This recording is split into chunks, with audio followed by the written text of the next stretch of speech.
서울의 현재 기온은 17.2도입니다. 지금까지 성세정입니다. KBS.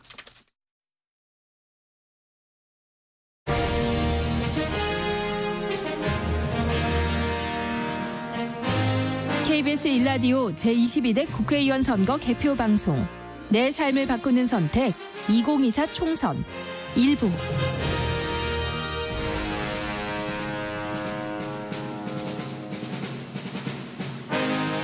안녕하십니까. KBS 1라디오 제22대 국회의원 선거 개표방송 내 삶을 바꾸는 선택 2024 총선 일부 진행자 KBS 김용준 기자입니다. 앞으로 4년 동안 국민의 대표로 일할 국회의원 300명을 뽑는 제22대 총선이 오늘 오전 6시 전국 254개 선거구 14,259개 투표소에서 일제히 시작돼서 현재까지 비교적 순조롭게 진행되고 있습니다. 오늘 오후 5시 기준으로 22대 총선 투표율이 나왔습니다. 64.1%고요. 2020년 21대 총선 동시간대 투표율 62.6%보다 1.5%포인트 높은 수치입니다. 자, 아직 투표 마감 시간까지 1시간 정도 남았습니다. 오후 6시까지 소중한 여러분의 한 표 꼭 행사해 주시고요. 개표는 전국 254곳 개표소에서 빠르면 오후 6시 반쯤부터 시작될 전망입니다. 지금부터 약 100분 동안 방송되는 22대 총선 개표 방송 내 삶을 바꾸는 선택 2024 총선 1부에서는 주요 지역 개표소 연결해서 개표 준비 상황 전해드리고 출구조사 결과가 나오면 여야 각 당의 표정도 살펴보겠습니다. 또 세 분의 전문가와 함께 심층 분석도 해보겠습니다. 이번 선거의 의미와 특징도 짚어보고 총선 이후의 전국도 전망해 보겠습니다. KBS 1라디오 제22대 국회의원 선거 개표 방송 내 삶을 바꾸는 선택 2024 총선 1부 시작합니다.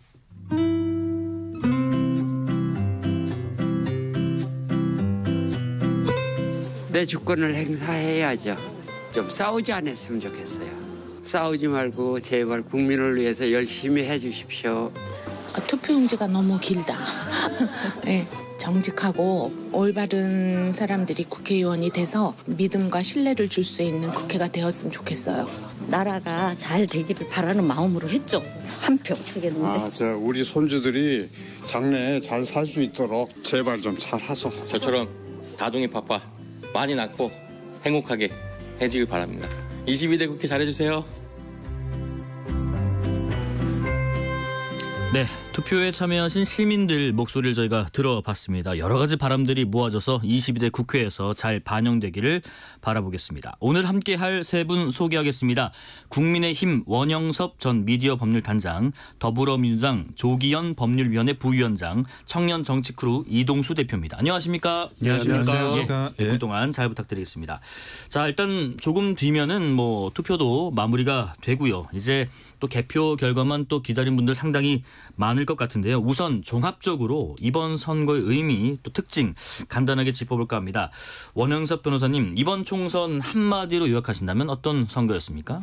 앞으로의 국정 방향, 네. 3년간의 국정 방향을 정하는 선거라고 저는 평하고 싶어요. 네네. 그러니까 그 사이에 선거가 없었죠. 물론 대선하고 그다음에 지선이 있었지만 네네. 지선은 대선이 열리고 한 2개월 정도 있다가 바로 열렸기 때문에 그거는 이제 국정을 평가하고 방향을 잡아주는 선거라고 보기는 어렵고 예. 사실은 이번 총선이 2년 만에 열리기 때문에 앞으로의 나머지 정권의 3년을 결정하는 그 방향성을 결정하는 저는 선거라고 평하고 싶습니다. 네네. 만약에 여기서 성공을 한다 그러면 승리를 한다 그러면 그동안에 이제 그 대통령님의 그런 국정 방향이 굉장히 힘을 받게 될 거라고 생각을 하고 있어요. 예, 그래서 동력을 받고 수월하게 추진될 가능성이 굉장히 높고 네. 만약에 이제 그게 아니라 패배한다 그러면 그동안의 국정의 방향에 대한 점검의 시간을 갖게 될 것 같습니다. 과연 이 방향이 옳았는가? 네. 이게 이제 국민들께 과정으로서 목표로서 그런 여러 가지 상황에 대한 재점검을 받게 될 것 같고. 그런데 개헌 저지선이니 아니니 이런 이야기를 여당에서도 나오고 있는데 만약에 그 정도 선이 된다 그러면 상당 부분 인적 쇄신이 필요할 거예요. 네네. 대통령실, 정부 그리고 당은 당연하고 그런 이제 그 인적 쇄신의 회오리 바람이 몰아닥치지 않을까 하는 그런 평가를 하고 싶습니다. 아무래도 그럴 수밖에 없겠죠. 조기현 변호사님은요. 이번 총선 한 줄로 한마디로 요약해 볼까요? 대한민국의 운명이 걸린 선거다라고. 대한민국의 운명이 걸린 선거요. 예, 네. 통상 뭐 집권 2년 차의 현 정부에 대한 평가적 선거라는 기본 성격은 있지만 네. 그 현실을 보면 경제적으로나 외교적으로나 안보적으로나 여러 면에서 사실 우리나라가 상당한 위기에 지금 직면해 있다. 네네. 실제 국민들이 그걸 체감하고 있고 그것이 정부에 대한 심판 여론으로 표출되고 있다고 보여지거든요. 네. 그래서 결국에 이제 이 선거를 통해서 이 정부에 대한 강력한 경고가 이루어진다고 하면 네. 그래서 국정 운영의 전환이 이루어진다고 하면 그나마 다행이고 그것을 목표로 해서 하는 선거였다. 민주당으로서는 그런 입장인 것이고요. 네네. 구체적 선거의 어떤 양상을 보면 네. 지난 2012년, 16년 그 총선하고 비교해 볼 수 네. 있을 것 같아요. 두 가지 요인이 있는데요. 네.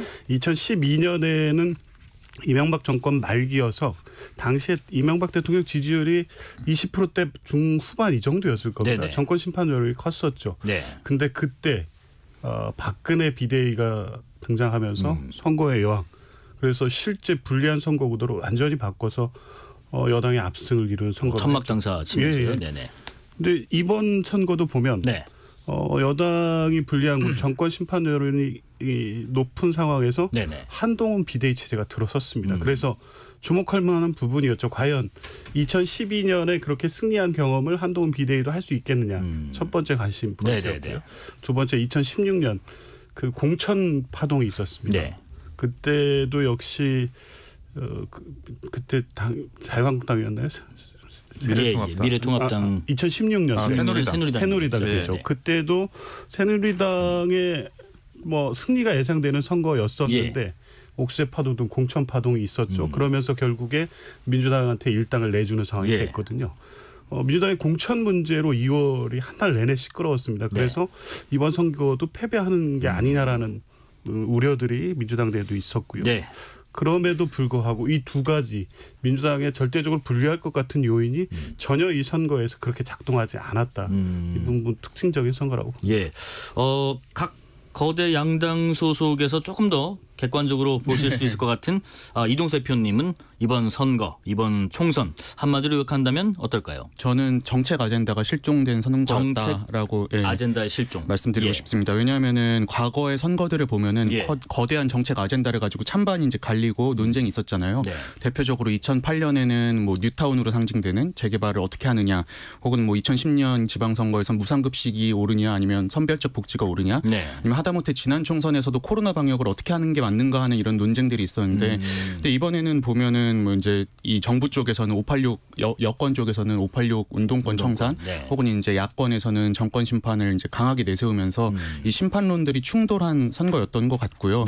요즘 뭐 2030 표심들이 많이 떠돌고 있다 이러는데, 저는 이 2030에게 어떤 호소할 수 있는 거대한 정책 아젠다를 제시하지 못한 측면이 있는 것 같아요. 그래서 이제 22대 국회가 이제 출범을 하면은 이제 어느 당이 이런 아젠다를 제시하고 이들의 표심을 잡느냐도 또 지켜볼 만한 점인 것 같습니다. 예, 지금 사전 투표율이요 31.28% 역대 총선에서는 가장 높았다 이렇게 기록을 했는데, 조기현 변호사님, 사전 투표율 상승을 이끈 요인은 뭐였다고 분석하세요?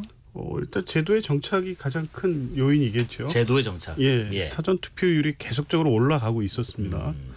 근데 이제 지난 지방선거 때 대선 직후 치러진 지방선거에 다시 20%대로 떨어졌었는데, 그때는 뭐 대선 직후 선거여서 사전 투표에 일반적으로 많이 투표를 할 거라고 기대를 하는 민주당 지지층들이 투표를 안 했을 가능성이 높죠. 근데 이번에도 역시 31% 총선 역대 최고 사전 투표율을 보인 것도 제도가 정착되면서 그냥 일종의 분리투표 경향이 나타난 측면도 한편에 있지만,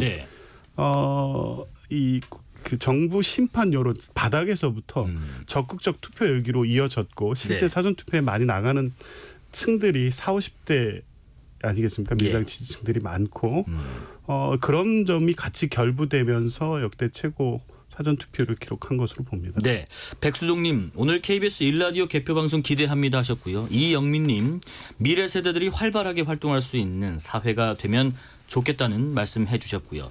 3132님, 새로운 국회, 이번엔 합리적인 싸움, 꼭 필요한 싸움을 하는 국회가 되기를 바랍니다라는 의견도 주셨습니다. 자, 그럼 잠깐 세 분과 말씀 잠깐 좀 멈춰보고요. 이번에는 중앙선거관리위원회 연결해서 막바지 투표 진행 상황도 점검을 한번 해보겠습니다. 자, 중앙선관위에 나가 있는 이혜리 리포터 전해주시죠. 네, 저는 지금 중앙선거관리위원회에 나와 있습니다. 네. 제가 나와 있는 제22대 국회의원 선거 종합상황실은 중앙선관위 2층 대회의실에 마련해놨고요. 여기서는 전광판을 통해서 전국 투표소 14,000여 곳의 투표 현황을 한눈에 살펴볼 수 있습니다. 이 선관위 직원들은 매 시간마다 전국 투표율 집계하느라 예의주시하면서 지켜보고 있습니다. 오후 5시 기준으로 전국 투표율은 64.1% 기록했습니다. 지난 2020년 21대 총선의 동시간대 투표율 62.6%보다 1.5%포인트 높습니다.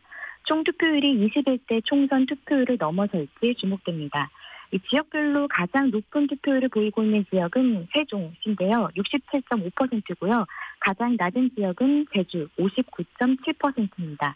서울 지역 살펴보면 가장 높은 투표를 보이고 있는 지역은 동작구가 69%, 가장 낮은 투표율을 보이고 있는 지역은 관악구 61.9%입니다.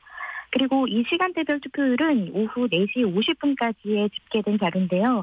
모든 투표소의 투표 진행 상황을 입력해야지만 해당 시각의 투표율을 공개하고 있습니다.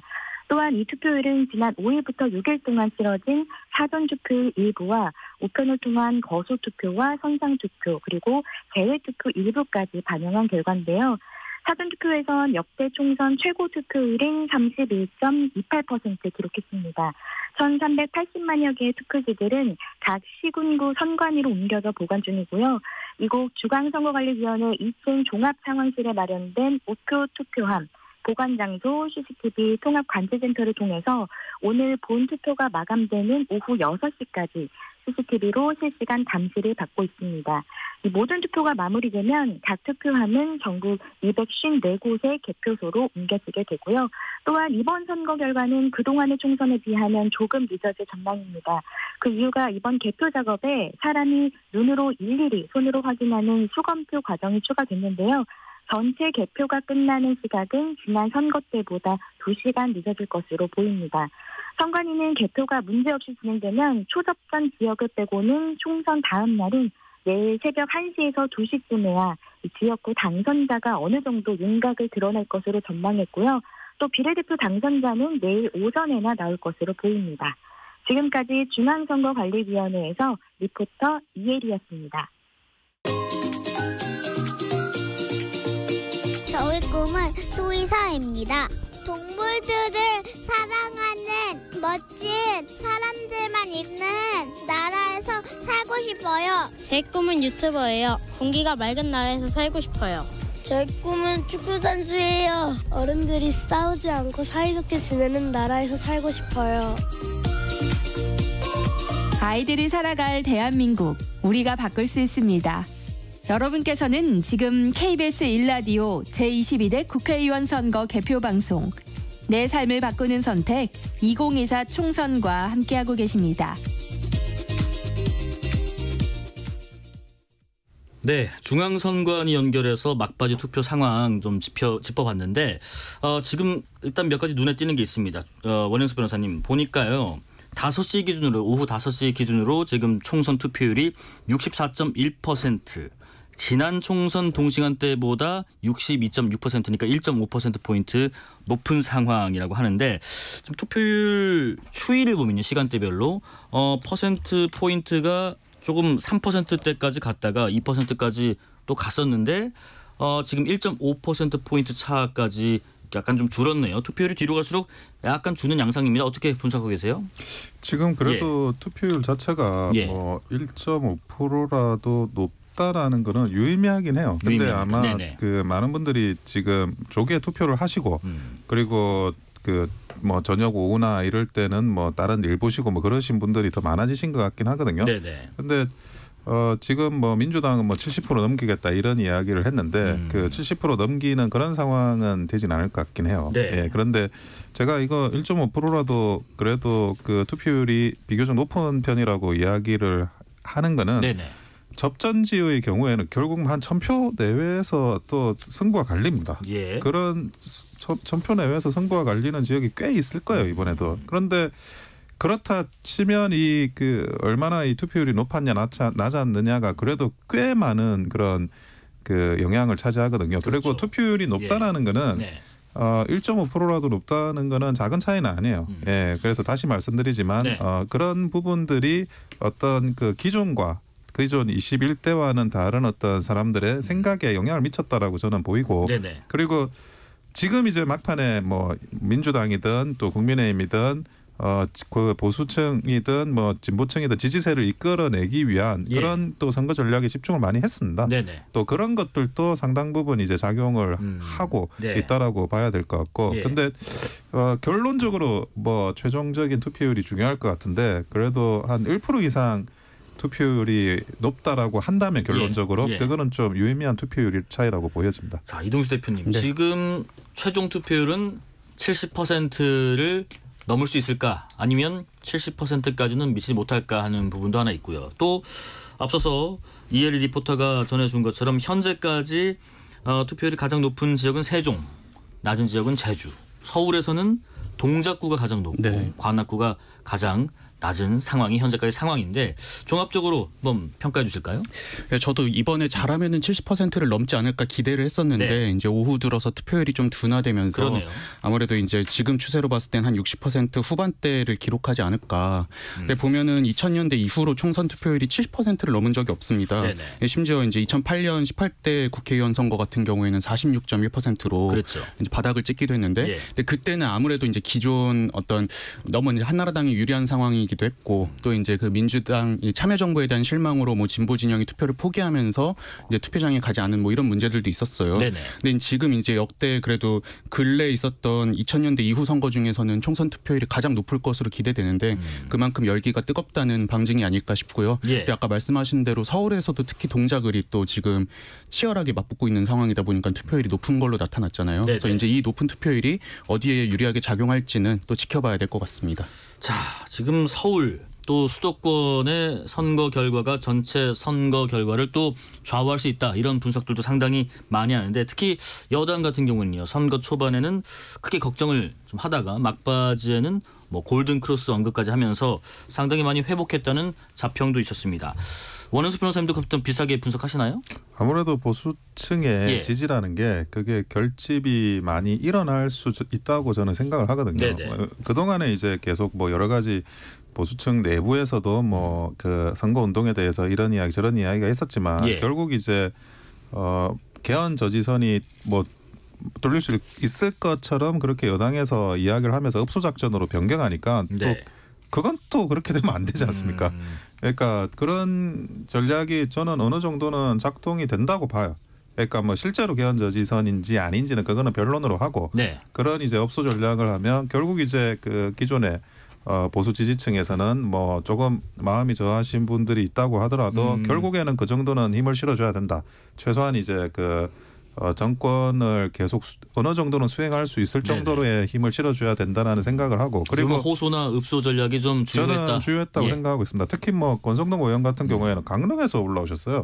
자기 지역구 선거도 바쁘실 텐데 그리고 나경원 의원 같은 경우에도 굉장히 뭐 그 아까 말씀하셨지만 치열하게 전개되고 있는 와중에서도 이제 그 기자회견을 하시고 그 여러 가지 이제 위기 상황이나 이런 부분들을 솔직하게 이야기하면서 업소 전략을 하게 되면 결국 그 기존의 보수 지지층들은 어느 정도 결집하게 됩니다. 그런 부분은 저는 분명히 있을 거라고 생각합니다. 이게 저는 이 수도권 이 민심이나 표심이 왜 중요하다고 생각하냐면은 2002년 대선까지만 하더라도 이제 서울, 경기, 인천의 유권자 비중이 전체 한 46% 정도밖에 안 됐어요. 근데 이제 수도권 집중이 심화되고 또 지방 소멸도 지역 소멸도 계속 이어지다 보니까는 지난 대선에선 그 서울, 경기, 인천의 유권자 비중만 해도 50%를 넘었거든요. 게다가 이제 2014년에 헌법재판소에서 그 이 인구 편차, 선거구 가장 많은 인구가 가장 많은 선거구와 인구가 가장 적은 선거구의 인구 편차를 조정해라. 기존에 3대 1이었던 걸 2대 1로 줄였거든요. 그러다 보니까 16년 총선을 앞두고 이제 수도권 지역, 서울 경기 지역에 이제 의석 비중이 10석이 늘어나게 됐습니다. 예, 그 뒤로 이제 수도권이 차지하는 비중이 워낙 커져가지고 이 수도권 표심을 어떻게 잡느냐가 중요해졌는데, 그렇죠. 근데 저는 문제는 이게 단지 물리적으로 의석을 뭐 몇 석을 확보하고 이게 중요한 게 아니라 그 수도권으로 상징되는 어떤 중도적인 표심 이런 것들을 이제 누가 더 잡기 위해서 노력했는가, 이게 이제 좀 이 수도권 민심을 잡는데 이제 크게 좀 좌우를 했던 것 같아요. 그래서 앞으로도 이런 경향이 좀 계속되지 않을까 이렇게 예상이 됩니다. 조기현 변호사님, 그 한강벨트 잠깐 얘기 좀 해보려고 하는데요. 마포, 영등포, 동작, 용산, 또 강동구처럼 말 그대로 한강을 쭉 따라가는 벨트인데, 앞서 진행된 그 사전투표 보면요, 한강벨트의 8개 구 평균 사전투표율이 전국과 다른 서울 지역보다 높았습니다. 사전투표율이 영향을 미칠지, 한강벨트 판세는 또 어떻게 전망하시는지도 궁금해요. 일단 그 한강벨트 얘기 이전에요. 그 지금 투표 추이를 보니까 김민석 그 실장님에 대해 제기된 사전 투표율 조작설은 더 이상 안 나오겠죠. 그 어찌됐든 서울의 승부처죠. 지금 한강벨트에 묶여 있는 지역들이. 지난 총선에서 민주당이 48석 중에 41석인가를 승리를 했습니다. 그 대부분이 이제 수도권 용산, 그러니까 강남 3구하고 용산이었는데, 사실 그 선거에서도 보면 광진 같은 경우에도 출구조사 결과를 보면 거의 딱 붙어 있었거든요. 그렇죠. 그리고 실제 나중에 개표 결과도 그렇고 한 2% 정도 차이가 있었어요. 그러니까 그 지역구들은 원래 어떤 상황과 조건에도 여야가 팽팽하게 경합하는 선거구인데다가 초접전 지역. 이번에 뭐 동작을도 그렇고 광진도 그렇고 인물 간 대결 구도에서 누가 절대적 우위에 있지도 않거든요. 그러면 끝까지 봐야 되는 선거가 된 건 맞습니다. 그러니까 그렇다 보니까 아무래도 지역 유권자들의 투표 참여율가 높고 결집이 확실하게 이루어지고 있는 것으로 보여지고요. 지금 동작 같은 경우도 보면 이 나경원 의원하고 유사명 후보가 끝까지 지금 초박빙 경합을 벌이고 있잖아요. 아무래도 그 결과가 지금 서울 그 시내 선거구 중에 최고의 투표율로 나타나고 있는 것 같아요. 오후 5시 기준 현재까지는 서울 지역에서 가장 높은 투표율을 나타내고 있다고 합니다. 유세 마지막 날 어제요, 국민의힘 한동훈 선대위원장은 뭐 나중에 탈진하기 전까지는 서울 청계광장에서 일정을 마무리했고요. 이재명 대표는 용산에서 마지막 유세를 펼쳤는데, 이 마지막 유세지가 갖는 의미, 잠깐 또 평가를 들어보겠습니다. 원영석 변호사님. 뭐 이재명 대표가 용산에서 한 거는 정권 심판론의 상징이겠죠. 그 대통령실이 용산에 있다 보니까 관저도 용산에 있고, 그래 거기에서 이제 좀 뭐랄까 이런 어떤 집회적인 그런 성격을 띠는 게 선거 운동이니까 그 부분을 부각을 하고, 그리고 용산이 지금 현재는 국민의힘의 권영세 의원이 현역 의원이지 않습니까? 거기에서 탈환을 하겠다라는 그런 의지, 각오 이런 것들을 분명하게 밝혔다고 생각이 들어요. 그런 상징성과 전략적인 목적 이런 것들을 종합해가지고 용산을 선택한 것 같고요. 그리고 그 한동훈 위원장은 아무래도 보수층 지지를 위해서 저는 청계광장으로 갔다고 생각을 해요. 종로. 거기가 과거 이제 태극기 집회를 할 때 몇 가지 그 집회를 많이 하는 지역이 있거든요. 그게 이제 뭐 그 광화문 대로도 거기서 이제 집회를 하고 청계광장에서도 집회를 많이 합니다. 그랬었죠. 그러다 보니까 그 청계광장이 가지는 상징성이 보수층 적극 지지층에는 이게 과거 이제 우리가 한번 힘을 모아가지고 문재인 정부 시절에 으쌰으쌰했던 그때를 다시 그 상기시킬 수 있는 그런 아주 좋은 상징적인 장소예요. 그러다 보니까 그런 이제 보수층, 지지층을 결집시키기 위한 상징적인 장소에서 저는 그 마지막 유세 장소를 정했다고 봅니다. 조기현 변호사님 한 1분 정도 짧게 상호 평가를 한번 들어보겠습니다. 그 민주당 첫 선거 일정도 용산에서 시작을 했죠. 마지막도 용산이고요. 지금 말씀하신 것처럼 상징적으로 대통령실이 용산에 있는 점도 있고 내용적으로 보면 이태원 참사 문제가 있지 않습니까? 그렇죠. 저희 지금 민주당이 이번에 주 핵심 그 슬로건으로 내건 이채 양명주 중에도 사실 국민들의 정서에 가장 아프게 남아 있는 게 이태원 문제입니다. 여전히 해결되지 않고 있고 이런 부분을 부각될 수 있다는 측면에선 전략적으로 용산을 마지막 유세지로 잡고 용산이 갖는 미가 여러 가지네요. 그렇죠. 권영세 후보 지난 또 선거에서 패배한 지역이기 때문에 이런 의미를 다 종합해 보면 단순하게 한 석 이상의 의미가 있는 곳이다. 여기에서의 승리가 선거 전체의 승리로 연결될 가능성이 크다. 이렇게. 이동수 대표님도 마지막 유세 지역 평가를 한번 짧게 들어보겠습니다. 네, 일단 저는 뭐 여러 가지 요건이 충족돼야 된다고 봅니다. 일단 도심지여야 되고요. 또 많은 인원을 모을 수 있어야 되고 또 그러면서도 일반적인 유권자분들의 통행에 방해를 안 주는 장소 이게 몇 군데 없거든요. 근데 그 중에서 이제 각 당마다 어떤 전략적인 판단으로 정한 것 같은데 이제 그 한동훈 위원장이 고른 청계광장 같은 경우는 사실 이 청계천 복원이라는 게 이명박 대통령의 작품이었잖아요. 그 당시에 이제 보수 정당의 황금기를 이끌었던 뭐 이명박 대통령 한나라당 시절에 이제 장소다 보니까는 그런 걸 좀 의도한 바도 있다고 생각을 하고요. 그리고 이제 이재명 대표가 용산역을 또 고른 거는 사실 이제 용산이 이제 방금 조 변호사님께서 말씀해주신 대로 뭐 이태원 참사라든지 아니면은 대통령실이 있다는 상징적인 의미도 있는 동시에 이제 민주당의 주요 지지층인 호남 지역 분들이 서울로 오시려면 사실 용산역에서 내려야 되잖아요. 그럼 뭐 실질적인 어떤 뭐 이런 편리 이런 것들도 어느 정도는 감안하지 않았을까 이렇게 예상이 됩니다. 네, 지금 시간이 오후 5시 30분 30초 지나가고 있습니다. 이제 선거는 30분도 안 남았고요. 출구조사 결과도 임박한 상황입니다. 자, 개표는 전국 254곳 개표소에서 오후 6시 반쯤부터 시작되지 않을까 예상이 되는데 일단은 각 지역의 개표 준비 상황도 직접 들어보겠습니다. 자, 먼저 호남 지역부터 가볼까 합니다. 광주 북구 개표소에 있는 김현경 리포터 연결합니다. 안녕하세요. 지금 개표 준비 어떻게 되고 있나요?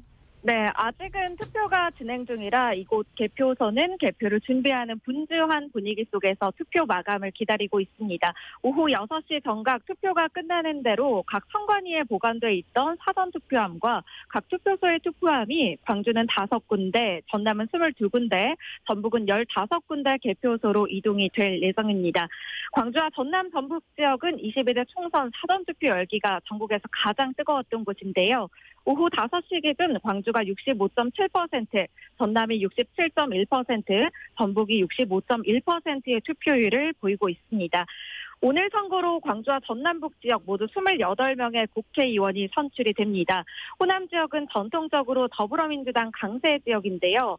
더불어민주당 측은 호남 선거구 28석 전체 석권에 자신 있다는 입장입니다. 국민의힘도 광주와 전남, 전북 전 선거구의 후보를 내세웠는데 얼마나 선전할 수 있을지도 관심이 모아지고 있습니다. 또한 민주당 경선에 반발해 무소속으로 출마한 광주 동나물의 김성환 후보, 전남 담양 한평 영광 장성 이석형 후보도 민주당 후보와 일전을 벼르고 있어서 주목도가 높아지고 있습니다. 지역 출신 중진 의원들의 선전 여부도 눈여겨볼 대목인데요.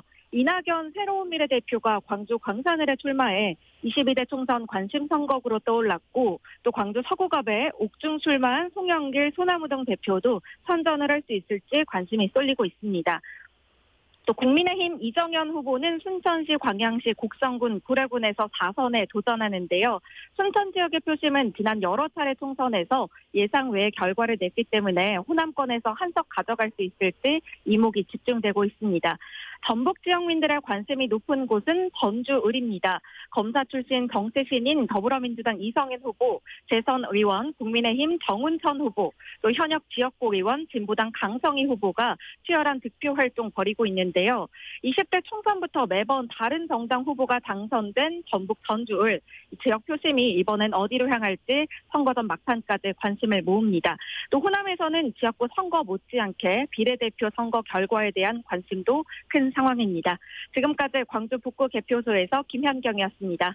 네, 이번에는 충청권 상황 알아보겠습니다. 대전 지역으로 가볼까 합니다. 대전 컨벤션 센터에 나가 있는 신호정 리포터 목소리로 들어보겠습니다. 신호정 리포터 나와주세요. 네, 안녕하세요. 대전에서 대전, 세종, 충남, 충북 소식 전해드리겠습니다. 제22대 총선 이제 20분 뒤면 마감됩니다.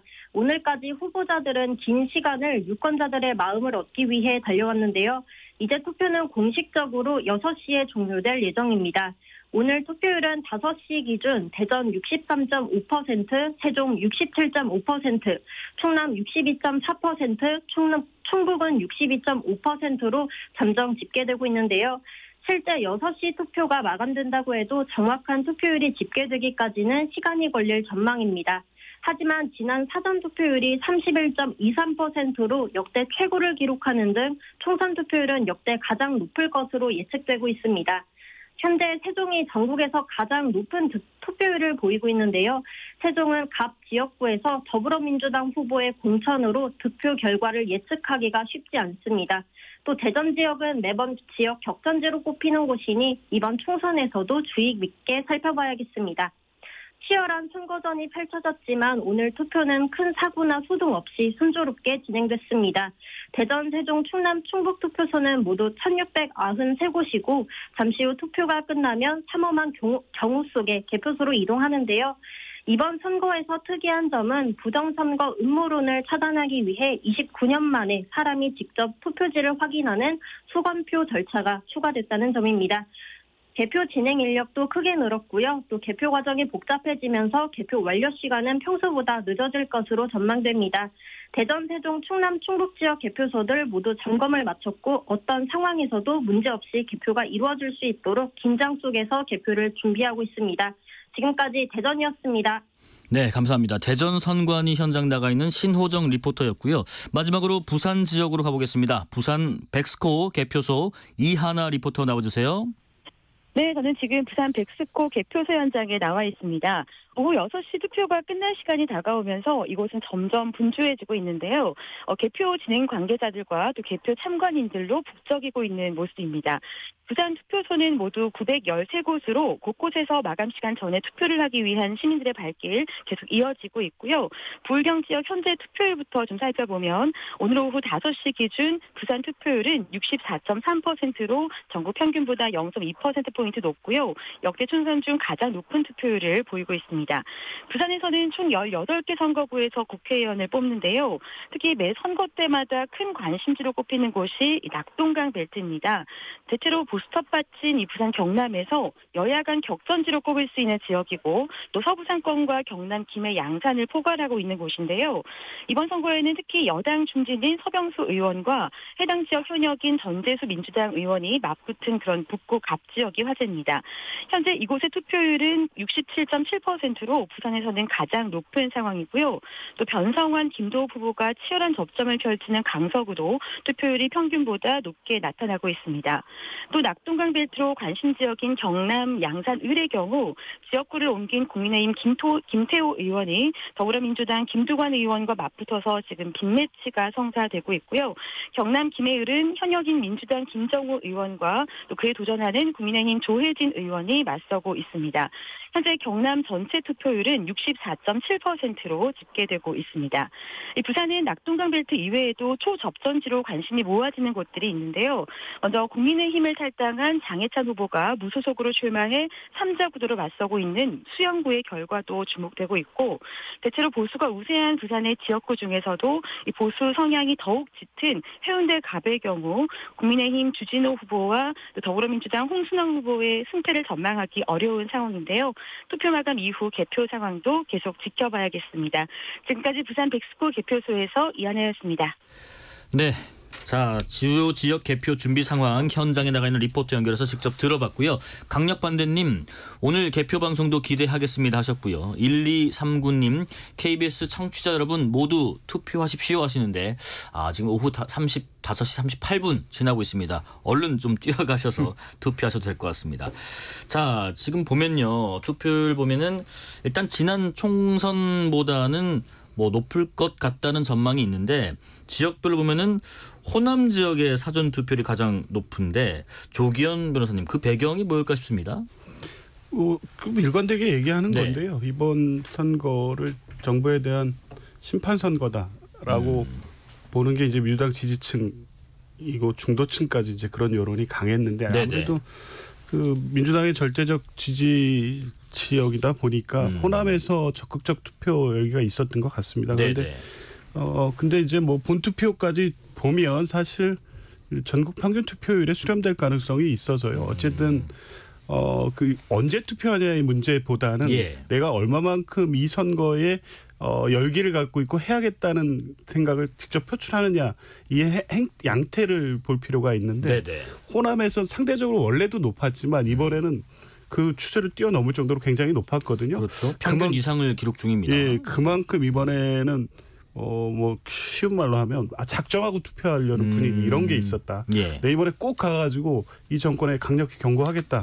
투표해가지고 뭐 호남에서야 당연히 민주당이 당선 가능성이 높지만 네네. 그런 열기를 보여준다 이런 부분까지 좀 있었던 것 같아요. 우리 이동수 대표님도 네. 비슷한 생각이신가요? 네, 저도 조 변호사님 말씀에 대체로 공감하고요. 예. 이제 선거에서 중도 확장도 물론 중요한데 네. 또 지지층이 흥이 나서 투표장에 나오게 하는 것도 되게 중요한 것 같아요. 그렇죠. 근데 지금까지 선거를 보면은 이제 네. 내부적으로 이제 갈등이 막 첨예하게 빚어지고 이럴거나 아니면은 이제 대통령의 어떤 국정 운영이 실망했을 때 지지층들이 투표를 포기하는 경우들이 많았거든요. 네네. 대표적인 게 이제 2007년 대선 혹은 2008년 총선 같은 경우에는 이제 진보의 핵심 지지층이었던 2030이 투표를 포기를 해가지고 네네. 그 당시에 이제 민주당이 크게 대표한 적도 있었고 네. 또 지난 지방선거 때도 보면은 광주 지역 투표율이 37.71%로 역대 37.7. 최저를 또 기록하기도 예, 했잖아요. 근데 지금은 이제 반대 분위기가 어느 정도 좀 형성이 된 게 아닌가. 그래서 이제 호남 지역은 투표에 이제 많이 참여를 하셨고 반대로 이제 영남 지역 유권자분들은 사전 투표로만 놓고 봤을 때는 평균보다 좀 다소 이제 저조한 투표율을 보여주고 계신 게 아닌가 이렇게 생각이 됩니다. 자, 그런데 원영석 변호사님 지금 보면은 비교적 국민의힘 강세 지역구인 대구 경북 투표율은 약간 평균 이하에 머물고 있다라는 얘기도 있고요. 또 부산 경남 PK 지역의 낙동강 벨트 역시 또 포인트 중에 하나인데 일단은 이 좀 비교적 투표율이 좀 낮은 이 이유도 한번 좀 들어볼까요? 그 국민의힘에서는 좋은 징조는 아니에요. 네. 왜 그러냐면 아까 호남은 많이 투표한다고 하고 뭐 TK나 이런 데는 투표율이 낮다 그러는데 네. 호남은 보통 이제 민주당이 당선이 되는 곳이고 TK는 민주당이 아닌 뭐 국민의힘이 당선이 되는 곳이라고 하더라도 네네. 그게 비례투표에서는 또 영향을 미쳐요. 비례투표에. 예. 그러니까 어느 지역에서 그 투표율이 높냐가 궁극적으로는 이제 그 지역구에서는 결국 똑같은 한석이라고 하더라도 지역구만 찍고 비례 안 찍는 사람이 없잖아요. 예. 당연히 지역구를 찍으면 비례를 찍는데 그 비례는 이제 전국 단위로 합산이 되는 거니까 네. 그래서 응집도가 호남 쪽 응집도가 더 높고 이제 TK 쪽 응집도나 아니면 그 PK 격전지 응집도가 낮다라는 거는 일단 비례 의석에 영향을 미치고 네네. 그리고 서울 수도권이라고 하더라도 그분들의 원적지가 서울 수도권인 경우는 거의 없어요.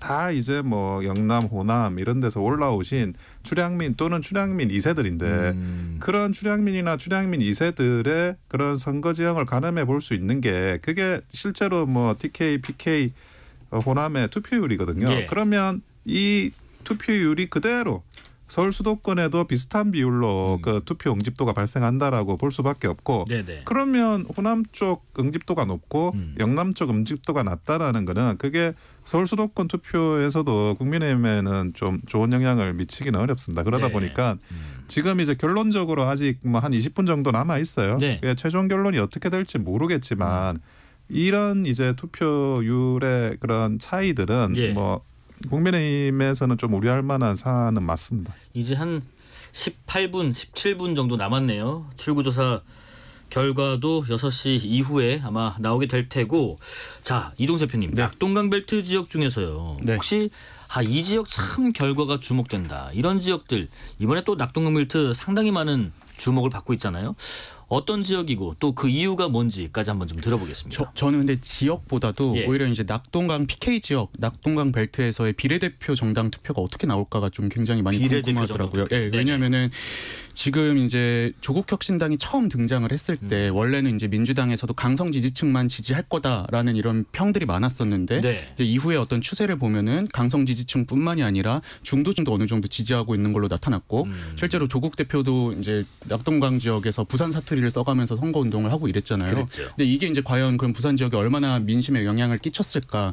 그리고 뭐 이제 그 이후에 만약에 결과가 좋게 나온다면은 예. 또 이제 야권의 어떤 그 향후 구도 뭐 이런 것들에도 영향을 끼칠 것 같아요. 네. 그래서 저는 그래서 PK 지역의 특정 지역구도 물론 다 중요하지만 전반적으로 여기에서 비례대표 민심이 어떻게 나올까도 굉장히 궁금합니다. 또 역대 선거에서요. 캐스팅 보트 역할을 해온 곳이 충청 지역입니다. 이 지역 표심도 상당히 주목되는데 우선은 한동훈 위원장이요. 국회 세종시의 완전 이전 공약을 하는 것을 제시했었는데 이게 좀 표심에 영향을 미칠까? 아니면 뭐 그동안 나왔던 이야기도 일부 있기 때문에 새롭진 않을까? 조기현 변호사님은 어떻게 생각하세요? 제가 고향이 충청도라 대략 체감하는 정서가 있는데 네. 그다지 영향 없는 것 같습니다. 친척분들이 그러세요? 예, 네. 그다지 믿지를 않아요. 신뢰는 안 가는 거죠. 왜냐하면 지금까지 국민의힘이 최초의 2004년에 행정수도 이전 공약을 노무현 대통령께서 발표한 이후에 네. 사실 전혀 협조적이지 않았거든요. 그나마 반토막 나가지고 정부 주요 부처만 가게 된 상황도 그렇고 네. 뭐 최근에 국회 분원 설치 과정도 그렇고 사실은 국민의힘이 그 민주당 쪽에서 계속 추진해왔던 국가균형발전 전략 차원에서의 수도이전이라든가 행정 그 복합도시를 강화하는 내용에 대해서 적극적이지 않았어요. 그런데 선거를 앞두고 갑자기 던지셨단 말이에요. 물론 분원 이전이 예정돼 있기 때문에 뭐 가능한 시나리오일 수도 있겠다. 이 정도는 받아들일 수 있는데 문제는 이거 헌법적 위헌 판결에 나온 부분. 어쨌든 헌법은 국회와 대통령실이 있는 곳이다라. 이기 때문에 이 수도 이전이 위헌이 났거든요. 이 문제를 어떻게 해결할 것인지를 비롯해서 로드맵이나 이런 것이 고민된 바가 없는데 그냥 던진 게 아니냐. 이런 의구심을 들 수밖에 없게 만드셨거든요. 그래서 그냥 내심 오면 좋다는 생각은 정서적으로 당연히 있지만 실현 가능할까? 총선용으로 던진 게 아니냐 이런 의심들이 많죠. 그렇진 않을 것 같다는 게 또 원영석 변호사님의 입장이실 것 같은데 한동훈 위원장이 막판에 이렇게 기대가 생각보다 좀 낮다고 하시는데 꼭 어떤 이유 때문에 이 세종시의 국회 완전 이전 공약을 내걸긴 했을 텐데 어떤 의도였을까? 또 충청권 표심에 영향을 정말 말씀하신 것처럼 그다지 미치지 않을까 궁금하네요. 저는 뭐 충청에는 항상 이제 그 행정수도 관련한 그런 로드맵이 완성되기를 항상 바라는 민심이 있어요. 그런데 냉정하게 이야기하면 국민의힘이 그동안 소극적인 건 맞습니다. 국민의힘이 소극적이었는데 이거는 이제 대통령께서도 대선 공약이었고 그거를 이제 뒷받침하는 그런 이제 의미에서 한동훈 위원장이 또 선거 공약을 내건 거기 때문에 기본적으로 국민의힘이 뭐 그렇게 적극적으로 나올 수 있다면 이전될 가능성도 높은 거거든요. 그리고 충청권에서는 이제 이게 새로운 공약이 아니고 21대 때 민주당이 또 내걸었어요. 민주당이 내걸었을 때 사실 우리가 그 국민의힘 입장에서는 방어가 약간 곤란한 그런 공약이기도 했고 근데 이번에는 우리가 적극적으로 민다 그러면 뭐 충청 분들 중에서는 제가 볼 때는 호응하시는 분들은 많으실 거라고 저는 생각을 해요. 어느 정도는 최소한. 왜냐하면 충청권의 이런 표 차이가 많이 차이 나지 않았어요. 그동안 이제 스윙도 많이 일어나고 하다 보니까 그게 뭐 일방을 몰아주는 그 지역구마다 그렇게 차이가 나는 게 아니고 그 왔다 갔다도 하고 접전지도 많고 이랬기 때문에 그 적어도 이제 그런 정도의 영향을 미칠 수 있을 정도는 저는 국회 이전이나 이런 게 충분히 되지 않을까라는 생각을 합니다. 저희가 그 사실 뭐 지역 이런 민심들도 좀 얘기 나눠보고 거대 양당에 대한 얘기도 해봤는데 좀 빠졌죠. 제3지대 정당에 대한 얘기를 좀 잘 안 해본 것 같아요. 제3지대 정당들도 어제 또 각각 마지막 유세에 나섰었고 또 이준석 대표 같은 경우에는 48시간 연속 유세도 나서기도 했는데 자 제3지대 정당에 대한 전망 이동수 대표님 한번 해보신다면 어떤 정당이 잠시 후에 추구서 결과에서 또 나타나고 또 그것과 좀 달리 향후에 그래도 제3지대 정당 중에서는 이 정당의 활약이 좀 주목된다, 기대된다 하는 부분이 있다면 어떤 부분이 있을까요? 뭐 이제 조국 혁신당을 제3지대에 포함한다면은 한다면 이제 아무래도 어떤 출구조사 이후의 영향력이라든지 이런 것들은 조국 혁신당이 좀 그래도 가장 많은 주목을 받지 않을까 이렇게 생각을 하는데요. 근데 또 한편으로는 지금 보면은 거대 양당이 이제 어떤 서로 심판론을 제기하면서 아까 처음 말씀드린 것처럼 정책 이슈가 좀 실종된 상황이었잖아요. 근데 이제 개혁신당 같은 경우는 이준석 대표가 과거에도 그렇고 계속 이런 정책 이슈를 계속 제기하는 일들을 해왔기 때문에 만약에 이제 또 개혁신당이 유의미한 득표를 어느 정도 거둔다면은 이런 정책 아젠다를 또 선점해 나가고 주도해 나가는데 그래도 좀 약간의 역할은 하지 않을까 이렇게 예상이 됩니다. 향후에 뭐 조국 혁신당의 어떤 입지에 따라서 민주당과의 어떤 관계 설정 어떻게 할 것인가도 상당히 관심들이 많거든요. 우군이고 뭐 협력적 경쟁 관계 이런 정도가 되지 않을까 싶어요. 웬만한 정책에 있어서는 뭐 같이 하는 부분이 많겠지만 그 조국 혁신당이 뭐 선거에서도 그렇고 이후 정책이나 이런 부분에 있어서도 일종의 쇄빙선 먼저 치고 나가는 부분이 있을 텐데 민주당은 사실은 중도까지 포괄하면서 전체적인 균형을 잡아줘야 되는 것도 역할이 있거든요. 네네. 그래서 조국 혁신당이 추진하는 바가 사실 국민 전체 일반 정서에는 맞지 않을 수도 있습니다. 그런 측면에서 보면 주요 사안에 대한 협력적 관계는 당연할 건데 그렇다고 해서 사실상 같은 당처럼 움직이거나 그럴 것 같지는 않고 예. 더군다나 뭐 당을 통합하거나 아주 정치적으로 뭐 그런 계획은 양당이 없다는 점은 분명히 하고 있는 상황입니다. 예. 그리고 이제 또 그런 얘기도 하죠. 100석 이상, 뭐 151석 이상, 뭐 180석 이상, 200석 이상. 여기에 따라서 우리 범여권 또 여당 그리고 범야권의 국회에서의 입지도 상당히 많이 달라질 것이다. 원현수 변호사님, 각각의 상황에 따라서 여당의 어떤 동력, 국회에서의 어떤 원구성, 또 뭐 상임위 꾸리는 것부터 뭐 개헌까지 상당히 여러 가지 복잡한 시나리오가 펼쳐지겠네요. 지금 뭐 제일 좋은 거는 이제 네. 그 여당이 과반을 하는 거죠. 여당이 과반을 하면 그 전에 이제 그 거대 야당의 횡포에 많이 사실 여당이 시달렸는데 네네. 그런 것들을 이제 극복하고 그동안의 법률 문제라든지 예. 이런 이제 상임위 문제라든지 이런 여러 가지 이제 열세인 상황을 극복하면서 윤석열 정부의 국정 수행을 완전하게 뒷받침할 수 있는 동력을 얻게 됩니다. 네. 그리고 이제 그 기존에 뭐 자꾸 뭐 날치기 통과하고 뭐 거부권 전국을 만들고 그러면서 전국을 이제 사실상 중단되는 상황들이 많이 있었는데 네네. 그런 것도 이제 완연히 없어지게 되는 상황이 될 것 같고요. 무엇보다 이제 국회의장을 여당에서 뽑을 수 있지 않습니까? 네네. 그러다 보니까 국정의 운영, 국회 내부에서 이런 그 파행적인 일들은 급속하게 줄 거다라는 생각을 합니다. 예. 근데 이제 120석을 만약 넘긴다. 저희가 그 21대 때 120석을 넘겼었잖아요. 예. 120석을 넘기는 것도 왜 중요하냐면 그런 어떤 패스트트랙 국면이라든지 그런 그 날치기와 관련해서 어떻게 그거를 또 디펜스할 수 있을 거냐 그런 부분에서는 굉장히 또 의미 있는 그런 그 방어선이에요. 이게 그렇게 해야만 어느 정도 이제 그 일방적인 네. 그런 그 야당의 민주당의 독주를 막을 수 있고 최소한의 견제를 할 수 있다고 네. 생각이 들어요. 네네. 그런데 물론 이제 뭐 그 과정 그 전에 이제 그 비례 정당이나 뭐 연동형 비례제나 이런 것들을 우리가 21대 때 120석 이상을 들고 있으면서도 패스트트랙에 올리니까 막지는 못했는데 하지만 21대 예. 때 그런 여러 가지 상황들에 대해서 국정 운영이 지금처럼 되지는 않을 거다라고 생각을 하고 네네. 문제는 이제 100석입니다.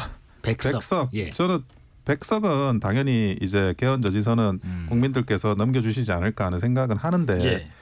개헌이라는 게 이제 그 전에는 뭐 굉장히 멀리 있는 개념이었잖아요. 네. 뭐 탄핵이든 개헌이든 어쨌든 3분의 2가 필요하니까. 근데 지금 뭐 그 만약에 그 100석 일단 넘어가기만 하더라도 그 21대하고 저희가 이제 유사해지니까 근데 굉장히 뭐 거부권이나 이런 것 때문에 국정 운영에 많은 장애는 생길 거라고 생각을 해요. 네네. 예, 그렇지만 뭐 탄핵이든 개헌이든 적어도 뭐 이런 이슈까지는 가지 않는데 네. 문제는 100석이 깨지는 경우예요. 그때는 사실은 저희 뭐 보수당 역사상 그런 경우를 거의 경험을 해보지 못해가지고 네네. 여기에서 어떤 그 후폭풍이 일어날지는 아마 상상을 하기 어려운 수준입니다. 네네. 이제 개헌 이슈도 뭐 중앙으로 수면 위로 올라오게 될 가능성이 굉장히 높고 네. 그리고 뭐 거부권이 일단은 방어가 안 되니까 네네. 그 부분에 대해서 어떻게 할지도 굉장히 어려운 상황에 처하게 될 것 같습니다. 1281님 저는 투표 방금 완료했어요. 개표 방송 라디오로 들으면서 걷기 운동합니다 하셨고요. 3253님 주사위는 이미 던져졌습니다. 새로운 국회 당선자들 부디 선거 운동할 때 그 마음가짐으로 의정 활동해 주세요 하고요. 그리고 지금 또 각 당의 개표 상황실이 꾸려진 상황에서 아직 국민의힘 당사의 한동훈 국민의힘 위원장은 도착을 안 했다고 하고요. 이재명 대표는 방금 상황실에 도착했다고 하는데 지금 뭐 상당히 떨리겠죠. 각 당 지도부 어떤 심정으로 맞이할까. 이동수 대표님 양당 대표 어떤 결과가 나와야 표정이 웃고 네. 또 담담하거나 네. 그런 표정이 나올 수 있을까요? 일단 한동훈 비대위원장 같은 경우는 저는 기준이 한 120석 내외라고 생각을 합니다. 120석 내외. 네, 그래도 120석 정도를 넘기면은 분명 지난 총선보다는 선방했고 네. 그리고 이제 원 변호사님께서 방금 말씀하신 것처럼 야당이 어떤 단독 패스트트랙 같은 것들을 저지할 수 있기 때문에 네. 이 정도면 그래도 선방했다라는 어떤 평이 나올 것 같은데요. 근데 만약에 이것도 무너지고 지난 총선이랑 별로 다를 바 없더라 이러면 또 이제 향후 이제 여권의 어떤 대권 경쟁에서도 이제 어느 정도 좀 위험에 처하게 되지 않을까 이렇게 예상이 됩니다. 네. 이재명 대표 같은 경우는 단독 과반, 그러니까 151석을 민주당이 하냐 마냐가 되게 중요할 것 같아요. 만약에 단독 과반이 안 될 경우에는 네. 조국혁신당에 손을 벌려야 되는 경우도 있고 네네. 그리고 또 이미 지난 총선에서 너무 많이 확보를 했었기 때문에 180석을 먹었었잖아요. 그렇기 때문에 이제 의석이 많이 줄어드는 과정에서 저번 공천 잘못해가지고 이렇게 된 거 아니냐는 또 책임론이 이겼음에도 나올 수 있을 것 같아가지고요. 네. 이 두 분의 어떤 기준 의석은 이렇게 다르다고 저는 보고 있습니다. 자, 잠시 후 이제 몇 분 안 남았습니다. 6시부터는요. 22대 총선 출구조사 결과가 발표됩니다. 제22대 국회의원 선거 방송 3사 공동 출구조사는 오늘 오전 6시부터 오후 6시까지 전국의 2천여 개 투표소에서 투표자 약 50만 명을 대상으로 조사하고요. 출구조사 결과는 선거 마감 시각인 오후 6시에 방송 3사 저희 KBS 포함해서요. 통해서 공표될 예정입니다. 그 전에 먼저 이 시각 현재 전국 시도 투표율 다시 한번 정리해 보겠습니다. KBS 박태원 아나운서 나와주십시오.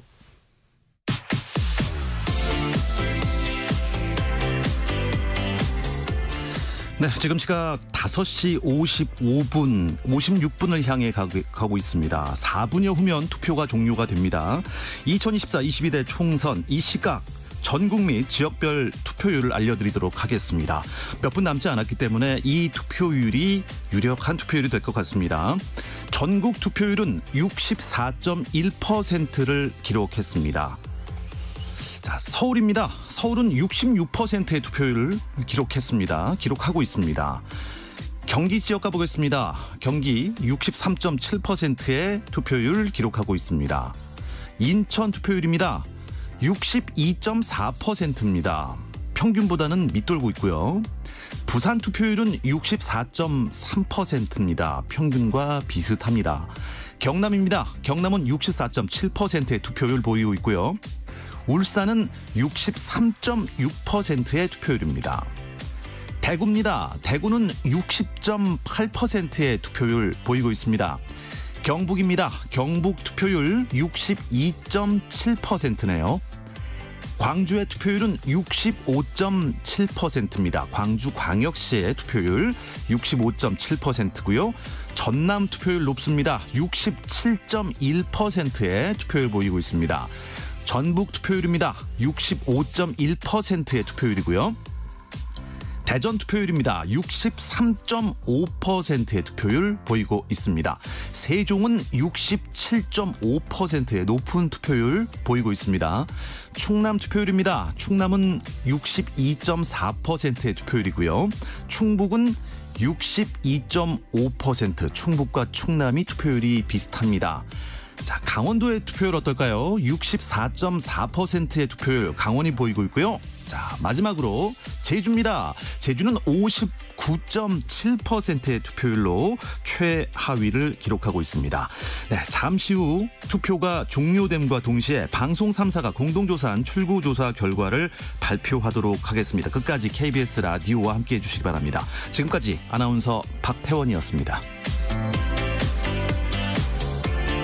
네, 박태원 아나운서 통해서 전국 투표율 집계 들어봤습니다. 송훈님, 정치인 여러분 선거 때만 반짝 눈물 흘리며 국민들 찾으셨죠? 이젠 바꿔보시죠. 평소에 잘 해주셔야 합니다. 이제 한 2분 정도 남았습니다. 일단 두 분 뭐 어떤 마음이신지 들어보겠습니다. 아무래도 국민의힘은 여당이니까 네. 국민의 냉정한 이런 평가가 어떨지 지금 2년간의 국정 운영에 대한 평가고 앞으로 국정 운영에 대한 방향성을 제시한다라고 제가 서두에 이야기를 했는데 네네. 그 부분에 대한 시험 성적표를 받는 그런 느낌입니다. 네. 그래서 어떤 결과가 나오든지 또 겸허하게 받을 거는 받아들이고 그리고 또 어떻게 발전적으로 이 여러 가지 그 투표 결과를 해석할지에 대해서는 심도 깊은 논의들이 필요할 거라고 생각을 해요. 좋은 결과든 나쁜 결과든. 네, 조기현 변호사님 들어보겠습니다.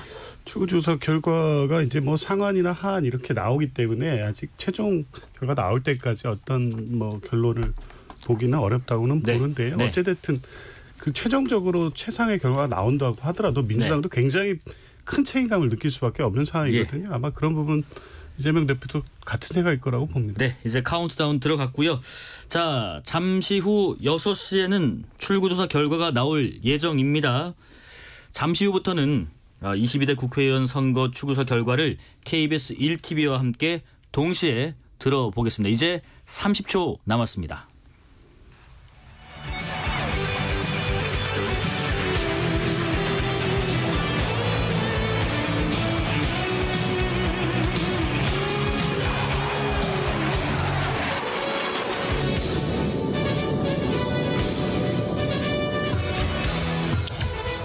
발표 카운트다운 들어갑니다. 7, 6, 5, 4, 3, 2, 1. 네, 출구조사 결과 나왔습니다. 민주당과 민주연합 178석에서 196석 예측 나왔습니다. 국민의힘과 국민의 미래 87석에서 105석 예측 나왔습니다. 네, 바로 이어서 다른 정당도 살펴보겠습니다. 녹색정의당 의석을 확보하지 못할 것으로 예측됐고요. 새로운미래 최대 2석까지 확보가 가능할 것으로 예측됐습니다. 개혁신당은 1석에서 최대 4석, 조국혁신당 12석에서 14석까지 확보가 가능할 것으로 예측됐습니다. 네, 주요 정당의 예측 결과 말씀드렸습니다. 단적으로 결과를 지켜보겠습니다. 자, 그러면 KBS가 선정한 19곳의 핵심 지역, 관심 지역 들어갑니다. 인천 계양을 민주당 이재명 후보 56.1%, 국민의힘 원희룡 후보 43.8% 예측입니다. 이어서 경기 성남 분당 갑입니다. 민주당 이광재 후보 52.8%, 국민의힘 안철수 후보 47.2%로 경합이 예측됐습니다. 네, 다음은 경기 성남 분당을입니다. 민주당 김병욱 후보 51.7%, 국민의힘 김은혜 후보 48.3% 경합입니다. 경남 양산을입니다. 민주당 김두관 후보 50.6%, 국민의힘 김태호 후보 49.4%로 두 후보 간의 경합이 예측됐습니다. 네, 이제 부산 북갑으로 갑니다. 더불어민주당 전재수 후보 54.2%, 국민의힘 서병수 후보 44.7% 예측입니다. 계속해서 서울 종로입니다. 민주당 곽상원 후보 56.1%, 국민의힘 최재형 후보 39.6%로 곽상원 후보의 1위가 예측됐습니다. 네, 이번에는 서울 중성동을 갑입니다. 전현희 후보 55.6%, 국민의힘 윤지숙 후보는 44.5% 예측 나왔습니다. 다음은 서울 광진을입니다. 민주당 고민정 후보 51.6%, 국민의힘 오신환 후보 48.1%로 두 후보 간의 경합이 예측됐습니다. 서울 마포을 상황 알아봅니다. 민주당 정청래 후보 50.6%, 국민의힘 함은경 후보는 41.6% 예측 나왔습니다. 다음은 서울 영등포 갑입니다. 민주당 최현일 후보가 57.6%로 예측 1위고요. 국민의힘 김영주 후보는 39.7% 득표율 예측됐습니다. 네, 서울 동작을입니다. 민주당 유사명 후보가 52.3%, 나경원 후보 47.7%로 경합 예측 나왔습니다. 계속해서 서울 서초을입니다. 민주당 홍익표 후보 45.2%, 국민의힘 신동욱 후보 54.8%로 신동욱 후보의 1위가 예측됩니다. 경기 하남 갑으로 갑니다. 민주당 추미애 후보 55.7%, 국민의힘 이용 후보 44.3% 예측됐습니다. 전북 전주을 민주당 이성윤 후보 63.1%로 예측 1위고요. 국민의힘 정운천 후보 21.6% 득표율 예측됩니다. 네, 이번엔 충남 공주 기호 청양 상황 알아봅니다. 박수현 후보 52.0%, 국민의힘 정진석 후보 47.2%로 경합 예측 나왔습니다. 다음은 광주 광산을입니다. 민주당 민영배 후보 72.5%, 새로운미래 이낙연 후보 17.4%로 민영배 후보의 1위가 예측됐습니다. 네, 이번에는 3명의 후보 상황 알아봅니다. 경기 고양갑 민주당 김성회 후보가 예측 1위 47.8% 나왔습니다. 국민의힘 한창석 후보 35.1%, 녹색정의당 심상정 후보는 16.3% 예측입니다. 다음은 경기 화성 을입니다. 민주당 공영훈 후보 43.7%, 개혁신당 이준석 후보 40.5%로 두 후보 경합이 예측됐고요. 국민의힘 한정민 후보는 15.8%로 예측 3위입니다. 네, 이번에는 부산 수영으로 가보겠습니다. 민주당 유동철 후보 35.2%, 국민의힘 정현욱 후보 53.1%, 무소속 장해찬 후보는 11.7% 예측 나왔습니다. 네, 전반적인 출구조사 결과 다시 한번 정리합니다. 민주당과 비례정당 합쳐서 178석에서 최대 196석 예측 나왔습니다. 다음은 국민의힘과 국민의 미래 최저 87석에서 최고 105석 예측 나왔습니다. 네, 조국혁신당은 12석에서 14석까지 확보가 가능할 것으로 예측이 됐고요. 개혁신당은 1석에서 최대 4석까지 확보가 가능할 걸로 예측이 됐습니다. 새로운 미래는 최대 2석, 진보당도 최대 2석으로 예측이 됐고요. 녹색정의당과 그 외 무소속은 의석을 확보하지 못할 것으로 예측이 됐습니다. 계속해서 K룸에서 전해드립니다. 계속해서 K룸에서 KBS가 뽑은 관심지 출구조사 결과 전해드립니다. 먼저 서울 용산입니다. 용심과 민심은 일치했을까요? 4년 만에 다시 맞붙은 민주당 강태용 후보 50.3%, 국민의힘 권영세 후보 49.3%로 경합입니다. 이어서 서울 서대문 을입니다. 민주당 김영훈 후보의 3선 도전과 이를 저지하라는 특명을 받고 온 국민의힘 박진 후보. 김영훈 후보와 박진 후보 경합으로 예측되고 있습니다. 네, 스타 총경대 경제 전문가 간의 맞승부가 펼쳐졌습니다. 서울 마포갑 더불어민주당 이지은 후보 52.9%로 예측 1위, 국민의힘 조정훈 후보 43.5%로 2위입니다. 네, 다음은 서울 강서 을입니다. 전 서울 정무부시장 진성준 대 초대 보훈부장과 박민식의 맞대결. 진성준 후보, 박민식 후보 경합으로 예측됩니다. 운동권 심판론 대 정권 심판론의 대결입니다. 서울 영등포 을 더불어민주당 김민석 후보와 국민의힘 박용찬 후보 경합입니다. 계속해서 서울 송파 을입니다. 론스타 저격수와 헬리오 여신의 한판 승부. 출구 조사 결과 민주당 송기호 후보와 국민의힘 배현진 후보 경합입니다. 네, 수원성 혈투의 승자는 누가 될까요? 경기 수원경입니다. 더불어민주당 김영진 후보 57.2%로 예측 1위, 국민의힘 박문규 후보 예측 2위입니다. 경기 수원정입니다. 역사학자 대 프로파일러, 국회 첫 입성을 노리는 두 후보인데요. 예측 1위는 더불어민주당 김준혁 후보입니다. 이번에 부산 해운대 갑입니다. 전직 구청장과 대통령의 복심 간의 맞대결. 예측 1위는 국민의힘 주진우 후보 52.8%, 더불어민주당 홍순원 후보는 예측 2위입니다. 이어서 경남 진보 1번지 경남 창원 성산입니다. 예측 1위는 더불어민주당 허성무 후보입니다. 친노의 성지로 불리는 경남 김해을로 가보겠습니다. 민주당 김정호 후보가 57.8%로 예측 1위, 조혜진 후보 예측 2위입니다. 네, 일편단심 유영하 후보 여의도 입성 성공할까요? 대구 달서 갑입니다. 예측 1위는 국민의힘 유영하 후보로 예측되고 있습니다. 네, 전남 최초의 여성 지역구 의원이 나올 수 있을까요? 전남 순천 광양 곡성 구례 을입니다. 예측 1위는 더불어민주당 권향엽 의원입니다. 후보입니다. 다음은 충남 홍성 예산입니다. 전 충남도지사와 대통령 참모의 맞대결인데요. 예측 1위는 국민의힘 강승규 후보입니다. 이번엔 강원 원주 을입니다. 3선에 도전하는 법률통이냐, 정치 신인 예산통이냐. 더불어민주당 송기현 후보가 55.8%로 예측 1위입니다.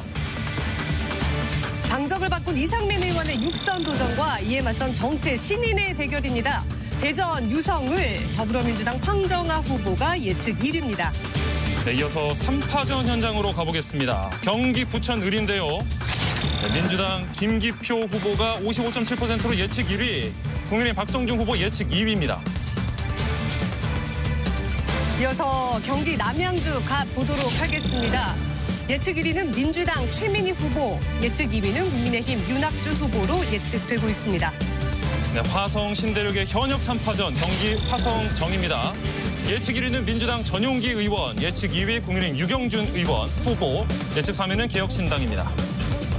네, 마지막으로 인천 부평을 보도록 하겠습니다. 3인 3색 대결인데요. 예측 1위는 민주당 박선원 후보입니다. 예측 2위는 국민의힘 이현웅 후보입니다.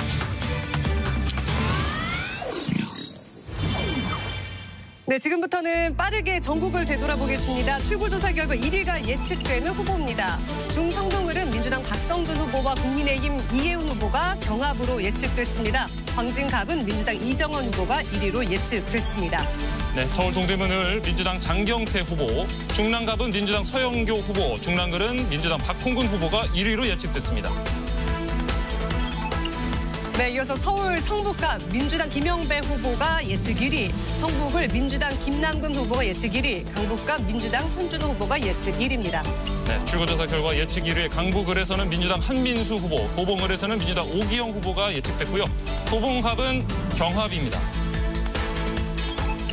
네, 계속해서 서울입니다. 노원갑에서는 민주당 우원식 후보, 을에서는 민주당 김성환 후보, 은평갑에서는 민주당 박주민 후보가 예측 1위입니다. 출구조사 결과 은평을에서는 민주당 김우영, 서대문갑에서는 민주당 김동아, 양천갑에서는 민주당 황희 후보가 예측 1위로 나왔습니다. 서울 양천을에서는 민주당 이용선 후보가, 강서갑에서는 민주당 강선우 후보가, 강서병에서는 민주당과 국민의힘 후보가 경합으로 예측되고 있습니다. 서울 구로갑 민주당 이인영 후보, 구로을 민주당 윤건영 후보, 금천에서는 민주당 최기상 후보가 1위를 할 것으로 예측됐습니다. 네, 서울 동작갑입니다. 민주당 김병기 후보와 국민의힘 장진영 후보가 경합으로 예측됐고요. 관악갑과 관악을에서는 민주당 박민규, 민주당 정태훈 후보가 예측 1위입니다. 네, 서울 서초갑, 강남갑, 강남을 모두 국민의힘 후보가 1위로 예측됐는데요. 서초갑에서는 조은희 후보, 강남갑 서명옥 후보, 강남을 박수민 후보입니다. 네, 서울 강남역에서는 국민의힘 고동진 후보가 예측 1위입니다. 송파갑에서는 국민의힘 박정훈 후보와 민주당 조재희 후보가 경합으로 예측됐습니다. 이어서 강동갑은 민주당 진선미 후보, 강동을에서는 민주당 이해식 후보가 1위로 예측됐습니다. 이어서 경기 보도록 하겠습니다. 수원갑에서는 민주당 김승원 후보가, 수원을에서는 민주당 백혜령 후보가, 수원무에서는 민주당 염태용 후보가 예측 1위입니다. 이어서 성남 수정 민주당 김태년 후보, 성남 중원은 민주당 이수진 후보, 이정부 갑에서는 민주당 박지혜 후보가 1위로 예측됐습니다. 네, 경기 의정부을입니다. 민주당 이재강 후보가 예측 1위. 안양 만안에서는 민주당 강득구 후보와 국민의힘 최돈익 후보가 경합 예측입니다. 안양 동안을입니다. 민주당 이재정 후보, 부천갑은 민주당 서영석 후보, 부천병은 민주당 이건태 후보가 1위로 예측됐습니다. 네, 경기 광명갑입니다. 민주당 이모경 후보가 예측 1위, 광명을에서는 민주당 김남희 후보, 평택갑에서는 민주당 홍기원 후보가 예측 1위입니다. 네, 출구조사 결과 1위 후보들 살펴보고 있는데요. 평택병 민주당 김현정 후보, 동두천 양주 연천갑에서는 민주당 정성호 후보, 평택을에서는 경합이 예측됐습니다. 네, 계속해서 동두천 양주 연천을에서는 국민의힘 김성원 후보와 민주당 남병근 후보가 경합으로 예측됐습니다. 안산갑에서도 민주당 양문석 후보와 국민의힘 한준석 후보가 예측됐습니다. 경합으로. 안산병 민주당 박해철, 고양을 민주당 한준호, 고양병에서는 민주당 이기현 후보가 1위로 예측됐습니다. 네, 경기 고양정에서 민주당 김영환 후보가 예측 1위, 의왕과천에서 민주당 이소영 후보가 역시나 예측 1위입니다. 구리에서는 경합으로 예측됐습니다.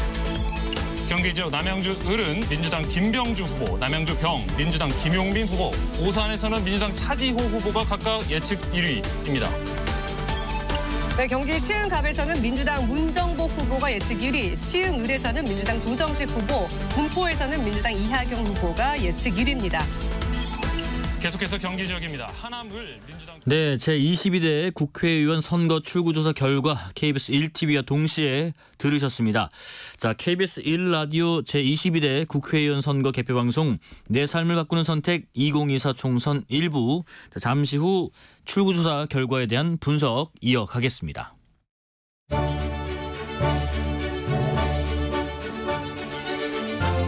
이번 선거 결과 어떻게 예측하시나요? 당선의 순간을 KBS 1라디오와 함께하세요. 제22대 국회의원 선거 개표 방송 내 삶을 바꾸는 선택 2024 총선. 네, 방송 3사 출구조사 결과에서 더불어민주당, 더불어민주연합 178에서 196석 예상이 되고요. 국민의힘과 국민의미래 87에서 105석, 조국혁신당 12에서 14석, 개혁신당 1석에서 4석, 새로운미래 0석에서 2석, 진보당 0석에서 2석 정도로 잠정 출구조사 결과가 집계가 됐습니다. 이번엔 기호수는 여쭤볼까요? 조기현 변호사님, 이 출구조사 결과 예상했던 정도로 나왔나요? 아니면 생각보다 많은 의석수가 나왔나요? 예상을 뛰어넘은 건 당연하고요. 네. 거의 그 예상에다가 기대까지 넣어도 이 정도까지 벌어질 거라는 거는 상상도 못했거든요. 네네. 민심이 무섭다는 생각이 드네요. 어쨌든 이제 출구조사 결과하고 사실은 네. 개표 과정에서 또 많이 바뀌기도 하니까요. 그렇죠. 아직 경합 지역들 많고요. 3자, 2자 경합 지역도 있고요. 네. 그러니까 지난 총선 때 출구조사 결과를 보면 이건 더 긍정적으로 해석될 수밖에 없기는 한데 그때는 하한과 상한 중에 민주당은 상한 170대 중반으로 봤었는데 실제 거의 상한에 수렴했거든요. 최종 개표 결과가. 네네. 근데 이번 같은 경우에는 이제 경합지가 많아서 그렇게까지 보기는 쉽지 않고 그러면 190석이 가까이 된다는 건데 이제 마지막에 보수 결집이 분명히 있었을 거기 때문에 경합지 결과까지는 최종 봐야 될 것 같습니다. 네. 자, 원영석 변호사님, 국민의힘과 국민의미래 87에서 105석 어떻게 받아들이십니까? 출구조사 결과요. 출구조사는 예상보다 더 낮아요. 사실은. 그 하한이 87까지 갈 거라고는 아마 예상한 사람이 거의 없을 것 같아요. 그러니까 100석에 미치지 못할 가능성이 있다라는 거를 내부적으로 걱정은 많이 했었습니다. 그러면 이제 결국 야권에 그러니까 민주당하고 조국혁신당이 두 당이 합쳐가지고 200석을 넘기는 상황만큼은 사실은 발생하지 않기를 생각을 했는데 지금 오히려 그 87에서 105석 사이라고 한다 그러면 웬만한 가능성으로는 100석 이하로 갈 가능성이 더 높아 보여요. 사실은 지금 이 통계 수치로만 따지면 그러면 이제 앞으로 그 대통령의 국정 운영 방향이라든지 그리고 인적 개편이라든지 사실은 그 전에 경험하지 못했던 그런 상상 이상, 예측 이상의 어떤 거대한 쓰나미가 여권에 불어닥칠 수밖에 없는 수치입니다. 네네. 초반에 우려하셨던 것처럼 국정 운영의 어떤 동력이 약간 좀 힘들어질 수 있겠다 이런 분석이신가요? 그렇습니다. 그래서 지금 이제 그래도 상한이 105석이니까 마음속으로 단독으로 그 100석은 넘겨야 된다 이런 그 희망을 보면서 마지막까지도 사실은 여당에 계신 많은 분들이 눈을 떼지 못할 것 같아요. 자, 이동수 대표님도 이 수치 쭉 보시면서 어떤 생각 드셨는지 의견 들어보겠습니다. 네, 저는 이제 평소에 범야권 200석 이런 표현들이 많이 나왔잖아요. 저는 근데 그게 물론 야당이 유리하긴 하지만 과장된 수사라고 생각을 했는데 지금 출구조사 결과 보면은 일단 민주당이랑 조국혁신당의 최저치만 해도 190석이 되고 그러네요. 까딱하면은 정말 범야권 200석도 가능할 수도 있겠구나라는 생각이 좀 들더라고요. 그만큼 민심이 무섭다는 생각도 들고 한편으로는 한 2월 말 3월 초까지만 해도 이제 그 민주당에선 비명 행사 공천인의에서 이제 좀 논란이 있었고 한동훈 비대위원장 같은 경우에 국민의힘 어떤 혁신을 그 공천 관리를 잘했다 이래가지고 국민의힘이 이길 거다라는 어떤 전망도 우세했었잖아요. 근데 불과 한 달 반 정도밖에 안 되는 시간 만에 이렇게 민심이 바뀌었다는 게 정말 무섭구나 이런 좀 다시 한번 느끼게 됐습니다. 자, 그러면은요 이 출구조사 결과를 받아본 각 당의 현장 상황은 어떤지 한번 목소리를 들어볼까 하는데요. 기호 순으로 연결을 해볼까 합니다. 더불어민주당부터 연결해 보겠습니다. 현장에 나가 있는 박수정 리포터, 그곳 분위기 어떤가요? 네, 국회의원 회관 대회의실에 마련된 더불어민주당 선거 상황실입니다.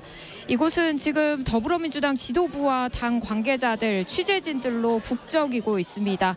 이재명 대표는 인천 계양에 있다가 오후 5시 반이 넘어서 이곳 개표 상황실에 들어섰습니다. 이재명 대표와 함께 선거운동의 선봉장이었던 이해찬, 김부겸 상임 공동선대위원장도 저녁 6시가 되기 전 이곳에 도착해 개표 방송을 함께 시청 작성했습니다.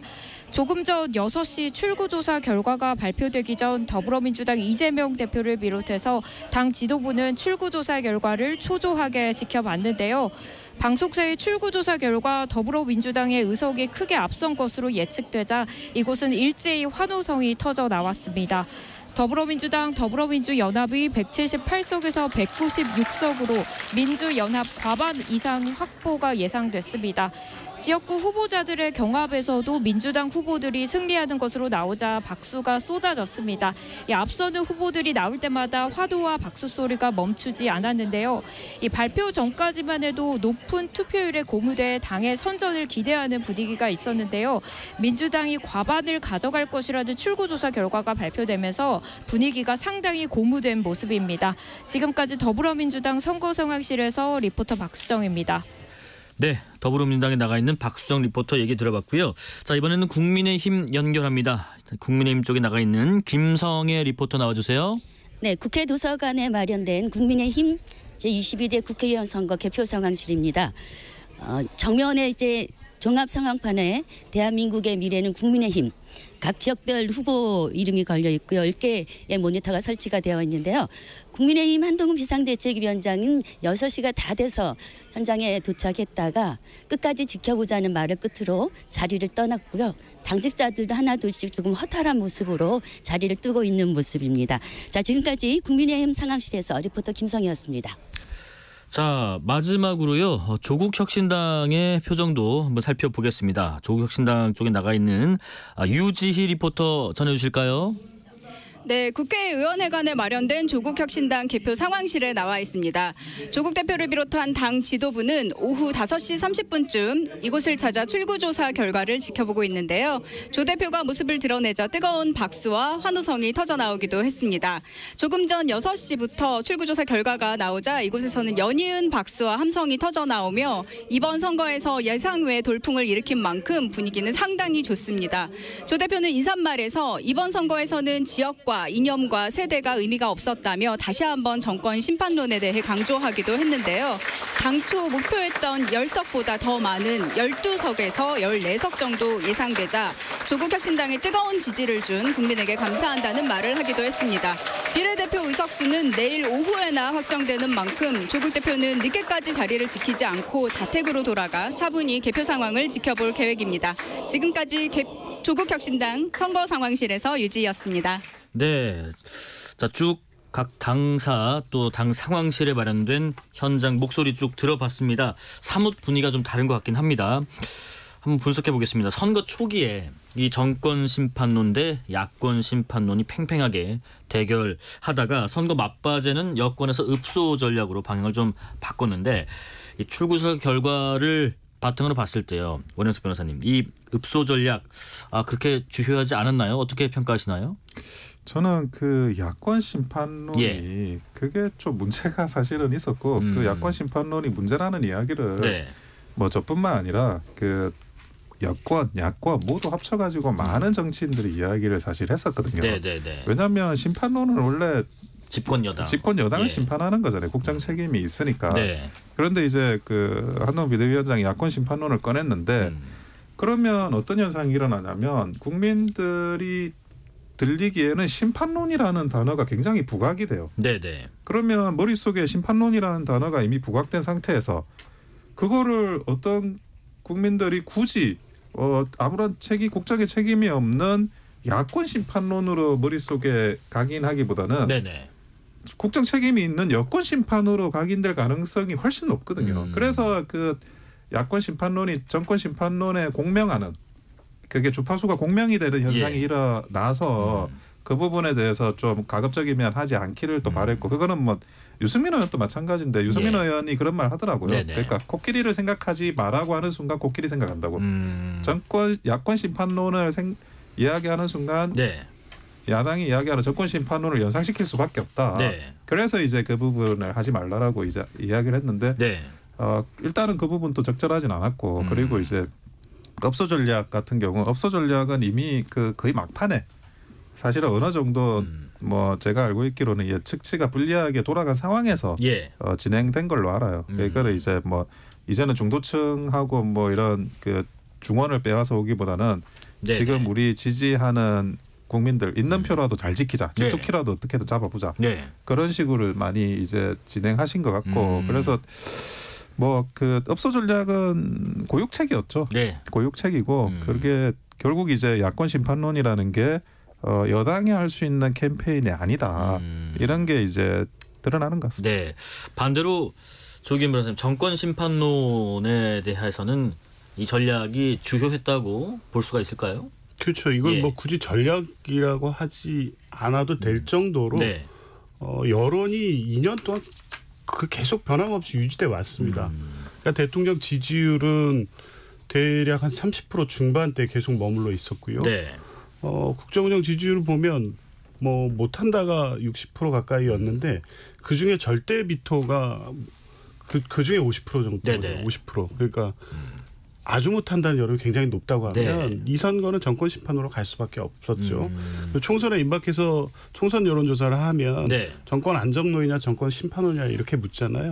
정권 심판론이 계속 높았습니다. 그러니까 민주당의 공천 문제가 잠깐 있을 때 정도가 교차 잠깐 했지 실제는 정권 심판론이 계속 여론에 계속 높게 잡히고 있었거든요. 그러면 이 선거는 그렇게 갈 수밖에 없는 선거였는데 그에 대응하는 국민의힘의 전략이 틀렸다는 게 아니라 없었다고 봅니다. 저는. 그러니까 전략적으로 보면 일단 정권 심판론이 지배하는 선거인데 대통령이 계속 등장하셨어요. 민생토론 24번 하는데 그 대통령이 민생토론하는 걸 보고 국민들께서 좀 안정감을 느끼고 지금은 좀 어렵지만 정부가 잘해주겠다 이런 기대를 갖거나 할 여지나 가능성이 없었거든요.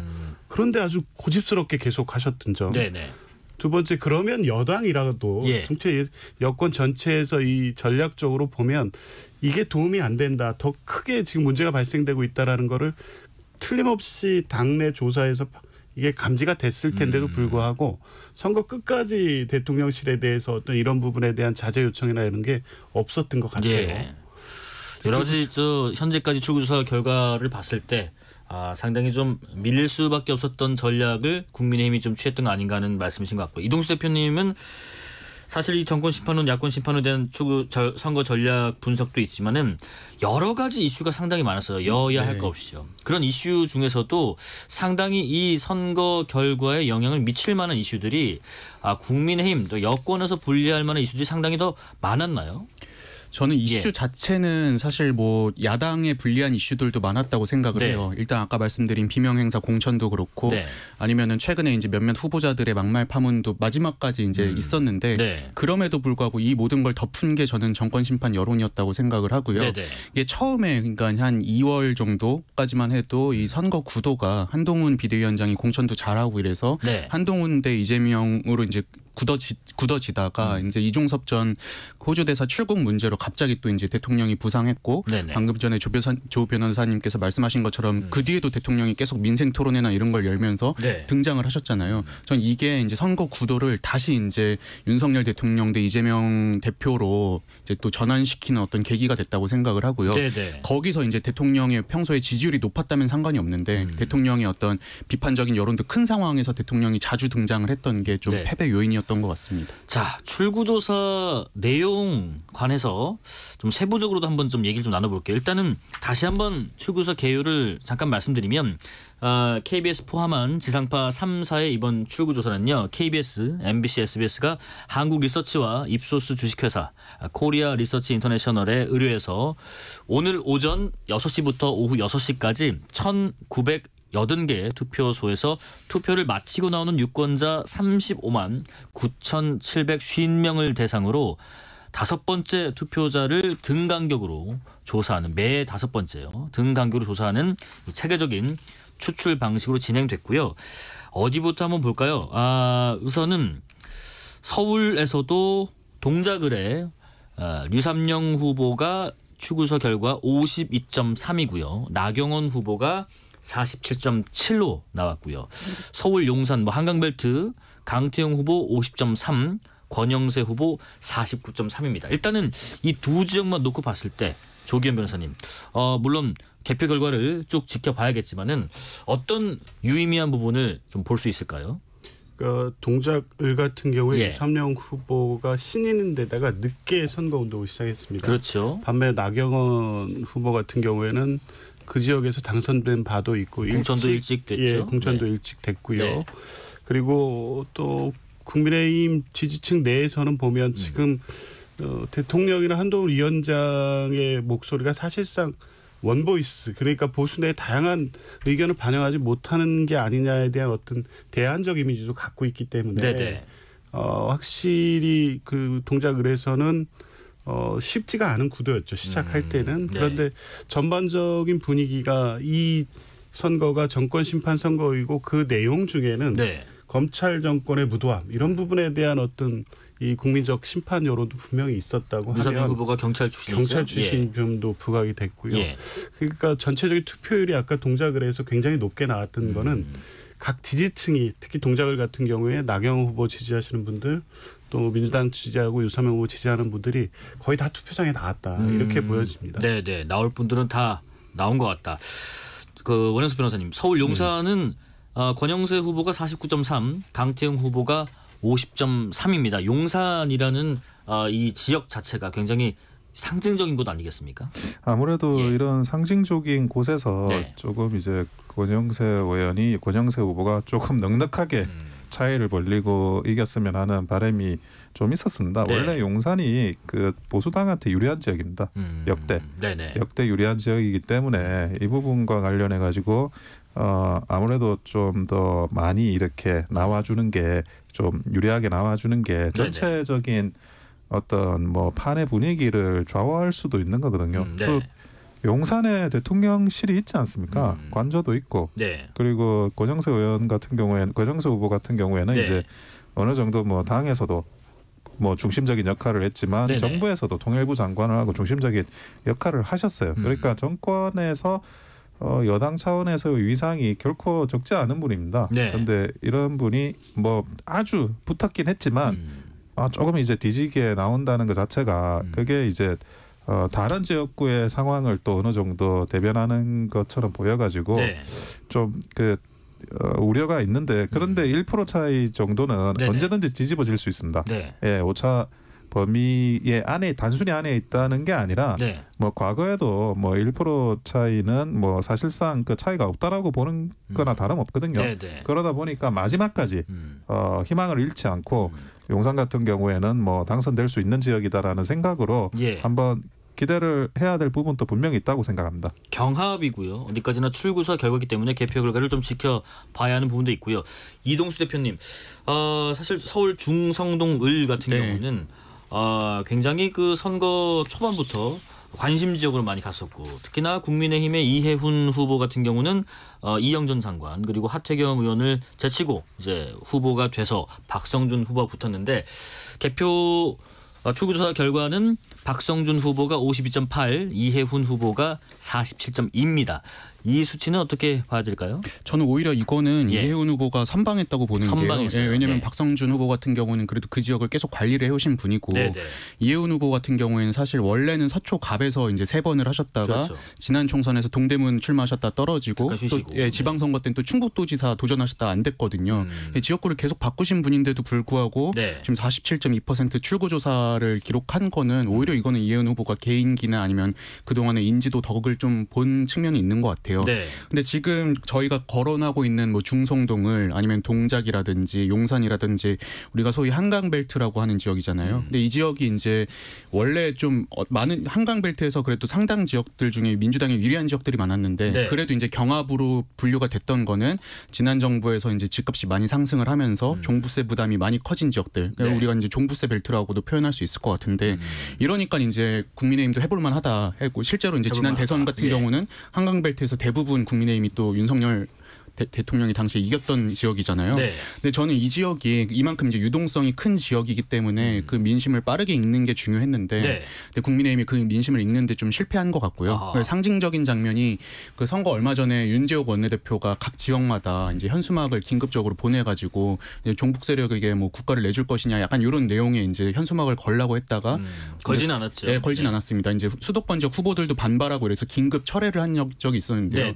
저는 그게 이제 수도권 민심을 국민 국민의힘 지도부가 좀 기민하게 읽지 못한 상징적인 장면이었다고 생각을 합니다. 자, 추구조사 결과가 나온 이후에 한동훈 비대위원장이 일성이 나왔습니다. 우리 국민의힘은 민심의 뜻을 따르기 위해서 정치를 하기 위해서 최선을 다했지만 출구조사 결과가 실망스럽습니다. 그렇지만 끝까지 국민의 선택을 지켜보면서 개표 결과를 지켜보겠습니다라는 이야기를 했고요. 이재명 대표는 출구조사 결과 이후에 홍익표 원내대표 또 이해찬 상임선대위원장과 함께 악수를 나누면서 자축을 했습니다. 계속 좀 분석해 볼까요? 또 서울 지역에서 한 곳만 더 볼게요. 광진을에 고민정 후보가 51.6, 오신환 후보가 48.1이고요. 강서을 박민식 후보가 여러 번 옮겼잖아요. 진성준 후보 50.5, 박민식 후보는 49.5입니다. 이 두 지역 원영수 변호사님 어떻게 분석하시나요? 거기는 사실은 그 박민식 후보나 오신환 후보가 굉장히 열심히 해서 분전을 했다고 봐요. 분전을 했다. 그러니까 두 지역이 객관적인 당세를 따지면 저것보다 훨씬 더 간격이 벌어져야지 맞아요. 광진을 같은 경우에는 이제 그 21대 때 한 2% 차이로 국민의힘이 그 당시 미래통합당이 진 적이 있는데 그때 후보가 오세훈 시장이었어요. 그 정도로 인물 파워가 강한 그런 분이 해가지고 그 굉장히 험지에서 2% 차이로 붙은 건데 오신환 후보 같은 경우에는 굉장히 접근을 했잖아요. 오신환 후보 같은 경우에는 그 굉장히 당세가 어려운 관악을에서도 2번 당선이 된 적이 있습니다. 그 정도로 기본적으로 험지 선거 굉장히 잘하세요. 이슈 어젠더나 아니면 그 스킨십이나 주민들하고 그런 것들이 어느 정도 지금 반영이 된 거고 21대하고 비교하지 말고 그러니까 과거에 그 광진을이 가지고 있던 원래 그 스코어 차 거기에 비교하면 굉장히 오신환 후보는 잘했다 그렇게 생각이 들고 그러니까 강서울 같은 경우도 많은 분들이 좀 그 김성태 의원이 현역 의원을 했기 때문에 원래 좀 우리가 잘 할 수 있는 데가 아니냐라고 하지만 김성태 의원이니까 그 삼선을 하신대요. 그 정도로 어려운 곳이군요. 어려운데 원래 이번에 강서구청장 보궐선거에서 나타났듯이 강서는 가불병이 전부 어려운 데입니다. 그런데도 불구하고 이제 박민식 후보가 저 정도로 따라붙었다는 것은 굉장히 분전을 했다라는 생각이 들고 저는 김성태 전 의원도 그 박민식 후보를 위해서 굉장히 열심히 뛰었다고 생각을 해요. 그런 김성태 의원의 어찌 보면 그 협조가 없었다면 저는 뭐 객관적으로 절대 나올 수 없는 수치라고 생각합니다. 조기현 변호사님, 이재명 대표 본인의 지역구 한번 볼게요. 출구조사 결과 인천 계양을 이재명 후보는 56.1, 원희룡 후보는 43.8이었습니다. 이재명 후보가 사실 전국적인 유세 지원을 또 많이 다니고 인천 계양을에 뭐 상대적으로 그만큼 가기 힘든 부분도 있었고 또 재판에 여러 번 출석했어야 됐기 때문에 더 그런 부분도 있었는데 56.1 대 43.8 이 수치 어떻게 평가하시나요? 사실 그 정도 그 선거 전체적인 상황이나 여론의 추이를 보면 그 정도 차이가 나는 게 맞다라고 사실 봤었는데 블랙아웃 기간 직전 조사에서는 오차범위 내로 붙은 조사들도 일부 있었습니다. 그리고 실제 원희룡 후보가 원래 전국적 지명도를 갖는 분이고 또 차기 대선 주자급이기 때문에 어쨌든 주목받는 지역일 수도 있는 거죠. 게다가 또 지역에서 국토부 장관을 해서 개발 이슈 이런 게 좀 통하고 있다라는 생각이 들어서 실제 그러면 지역 민심이 경합으로 가고 있는 게 아니냐는 걱정이 있긴 있었습니다. 그런데 사실 실제 여론은 그렇지 않았다는 게 확인이 됐고요. 뭐 인천 전반적인 지역의 여론과 크게 차이가 나지 않는 걸 보면 이재명 대표는 대표로서의 역할이 있다는 부분에 대해서도 지역구 유권자 충분히 양해가 됐고 뭐 그런 전반적인 정세에서 볼 때 지난 보궐선거 또 그 이전에 다른 민주당 후보가 출마했을 때와 같은 유권자의 선택이 있었다 이렇게 보입니다. 이동수 대표님, 경기 성남 분당 갑을 지역 보면요. 이광재 후보가 52.8, 안철수 후보가 47.2고요. 분당을의 김병욱 후보가 51.8, 김문혜 후보가 48.3입니다. 두 지역 모두 뭐 경합 지역으로 분류가 된 것 같긴 한데 일단은 국민의힘 후보가 조금 출구조사 결과에서는 밀리고 있네요. 어떻게 생각하세요? 이 성남이라는 지역이 보면 이제 분당과 뭐 중원, 수정 이렇게 구성이 돼 있잖아요. 근데 이제 중원, 수정 이런 쪽은 전통적으로 민주당의 정당에 유리한 지역. 그리고 분당 같은 경우에는 워낙 어떤 소득 수준이라든지 집값이라든지 이런 게 높기 때문에 사실 강남과 크게 다를 바 없는 지역으로 여겨졌었는데 물론 이제 이광재 후보라든지 이런 분들이 대중적인 인지도도 있고 커리어도 출중하신 분들이긴 하지만 그럼에도 이제 이 분당만큼은 국민의힘 뭐 안철수 후보나 김은혜 후보도 결코 뭐 인지도나 이런 데서 밀리는 분들이 아니잖아요. 그래서 이제 여기는 뭐 경합으로 분류가 되더라도 결국엔 국민의힘이 우세하지 않을까라고 예측을 했었는데 여기마저도 지금 민주당이 어느 정도 이제 경합하면서도 우세하는 걸로 나타나는 거는 그만큼 이 수도권 민심 자체가 굉장히 국민의힘에 좋지 않다. 이걸 좀 상징적으로 보여주는 것 같습니다. 경기 화성 을 같은 경우는요. 이준석 후보가 48시간 막판에 잠을 자지 않고 유세 활동도 펼치고 있는데 공영훈 후보가 43.7, 한정민 후보가 15.8, 이준석 후보가 40.5. 그러니까 공영훈 후보와 이준석 후보 보면 43.7 대 40.5입니다. 조기현 변호사님, 이 지역에서 이준석 후보가 상당히 선전을 한 건가요? 그렇죠. 그 공표금지 기간 직전까지 나온 여론조사를 보더라도 이렇게 이 정도까지 좁혀지지 않았었거든요. 이 수치는 어떻게 유권자들의 마음을 해석해야 될까요? 그러니까 일단 전반적으로 이 지역 자체가 이준석 대표가의 어떤 정치적 메시지라든가 이게 통할 수 있는 지역인 건 맞습니다. 젊은 층이 굉장히 많고요. 게다가 막판에 일종의 읍소 또 부모님까지 나오셔가지고 어머니가 또 내용. 연설하셨죠. 어느 정도 그게 좀 호소력이 있었다고 보여지더라고요. 왜냐하면 단순하게 이준석을 지지해달라를 넘어서 이준석 대표가 윤석열 대표로부터 사실상 당에서 축출당하는 과정에서부터 현재까지 어떤 정치 역경 이것을 가족의 입장에서 말씀을 하시는 게 차분하게 말씀을 하시면서도 감정도 격해졌지만 그게 꽤 호소력이 있게 받아들여진 것 같아요. 그래서 개혁신당의 이 정도 젊은 정치인 하나는 남겨둬야 되는 게 아니냐라는 민심이 있었던 것 같습니다. 저는 그 이준석 대표가 이제 처음에 개혁신당 지지율 굉장히 낮았고, 근데 그럼에도 불구하고 지금 혼자서 개인기로 거의 40%를 기록을 한 거잖아요. 출구조사로. 근데 지금 보면은 이준석 대표가 어느 순간 이제 화성을 지역구 선거에 빠지면서 이제 중앙뉴스에서 좀 소외되는 듯 보였다가 또 막판에 이제 뭐 100개동 유세 영상을 다 찍어서 올린다든지 아니면 48시간 이제 무박 이제 홍보 유세를 한다든지 이런 것들로 또 다시 이제 이슈를 많이 만들고 했었어요. 저는 그래서 확실히 이제 그동안 어떤 정책 아젠다를 던지고 이슈를 주도했던 이런 실력들이 그래도 녹슬지 않았구나를 좀 여기서 볼 수 있었던 것 같고요. 지금 아까 출구조사 기준으로 개혁신당이 한석에서 내석으로. 근데 이제 그 내석 안에 아마 이제 이준석 그 대표라든지 아니면 천하람 위원장이 좀 포함이 되어 있는 것 같아요. 천하람 위원장이 비례 2번이다 보니까. 그래서 이분들이 만약에 다 들어가면은 작지만 굉장히 이런 아젠다를 주도할 수 있는 정당이 될 수도 있겠구나라는 생각이 들었습니다. 천하람 개혁신당 총괄선대위원장이요. 선명한 개혁 야당을 위해서 노력을 했지만은 대안 세력으로서의 충분한 다름을 보이지 못한 것 아니었나 생각한다면서 출구조사 결과에 대해서 코멘트를 했고요. 원현석 변호사님, 이 지역 어떻게 됩니까? 경남 양산 을 민주당 김두관 후보 50.6, 국민의힘 김태우 후보 49.4, 1%가 되나요?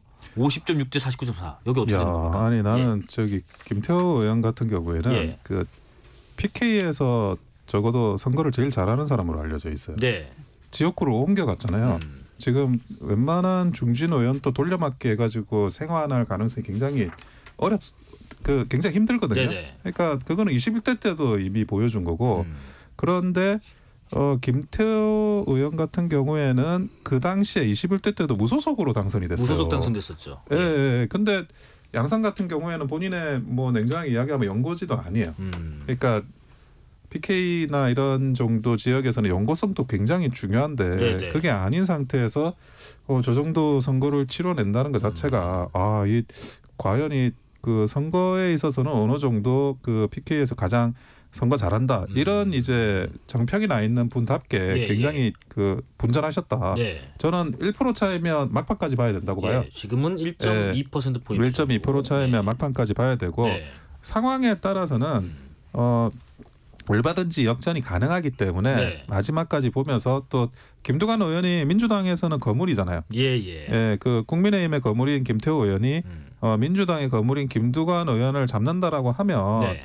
그 자체로는 굉장히 의미 있다고 저는 보여집니다. 예. 저는 그 이제 국민의힘에서 지금 중진 의원분들 중에 몇몇 의원님들 뭐 김태호 전 의원이라든지 이런 분들은 강제로 어떻게 보면은 지역구를 이동하게 된 거잖아요. 근데 그럼에도 분전하신 분들은 향후에 어느 정도 당내 그래도 목소리를 좀 키울 수는 있겠다는 생각은 들었습니다. 향후 입지까지. 왜냐하면은 지도부는 어떻게 보면 공천을 잘못한 거잖아요. 원래 있던 분들을 다른 데로 배치함으로써 이제 지역구를 날린 셈인데 이분들은 옮긴 지역구에서 분전을 했다는 건 그만큼 이제 국민의 어떤 신망을 얻고 있다는 뜻이니까 이분들이 이제 또 나중에 어떻게 보면 정치적으로 주도적인 역할을 하게 될 수도 있지 않을까 이렇게 예상이 됐습니다. 한 곳만 더 짧게 여쭤볼게요.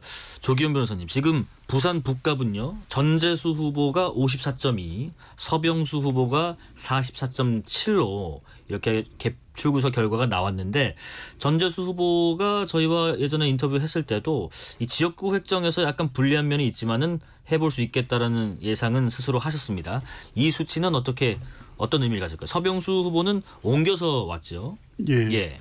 전재수 후보 같은 경우에는 뭐 여론조사상에서의 이 추세가 꺾인 적이 없습니다. 계속 우세 지역이었고 서병수 후보가 아니었다고 하더라도 사실은 당선 가능성이 더 많았죠. 부산에서 확고하게 지지를 다지고 있는 후보였고요. 게다가 이제 서병수 후보가 오면서 오히려 국민의힘에는 더 악재가 됐을 가능성이 큽니다. 지금 그가 이 국민의힘 공천이 조용한 공천이고 뭐 이래서 성공적인 공천이라는 평가가 그때 있었지만 사실 이런 식으로 지역구를 바꾸고 이러면 그 지역 해당 지역 유권자들은 굉장히 기분이 좋지 않거든요. 우리 지역을 무시한다 이런 정서가 생깁니다. 대표적으로 지금 PK 지역에서 공천을 그런 식으로 지역 공기를 했던 지역에서 그 부작용이 났죠. 그러니까 김태호 의원 같이 원래부터 굉장히 선거의 달인이라고 할 정도로 지역을 장악하는 능력이 뛰어나신 분은 극히 외적인 거고 이런 방식의 공천이 성공할 가능성은 높지 않았다고 봅니다. 예, 잠깐 개표소 현장 연결해보고 다시 또 계속 말씀 이어가 보겠습니다. 자, 서울대 체육관 개표소에 리포터 나와 계신데요. 정수진 리포터 연결해 보겠습니다. 정수 리포터, 투표함 혹시 열린 지역이 있는지도 궁금하고요. 소식 전해주실까요? 네, 여기는 관악구 서울대 체육관 개표소입니다. 제22대 국회의원 선거 투표가 오후 6시에 마감이 됐고 이제 개표만 남아 있는데요.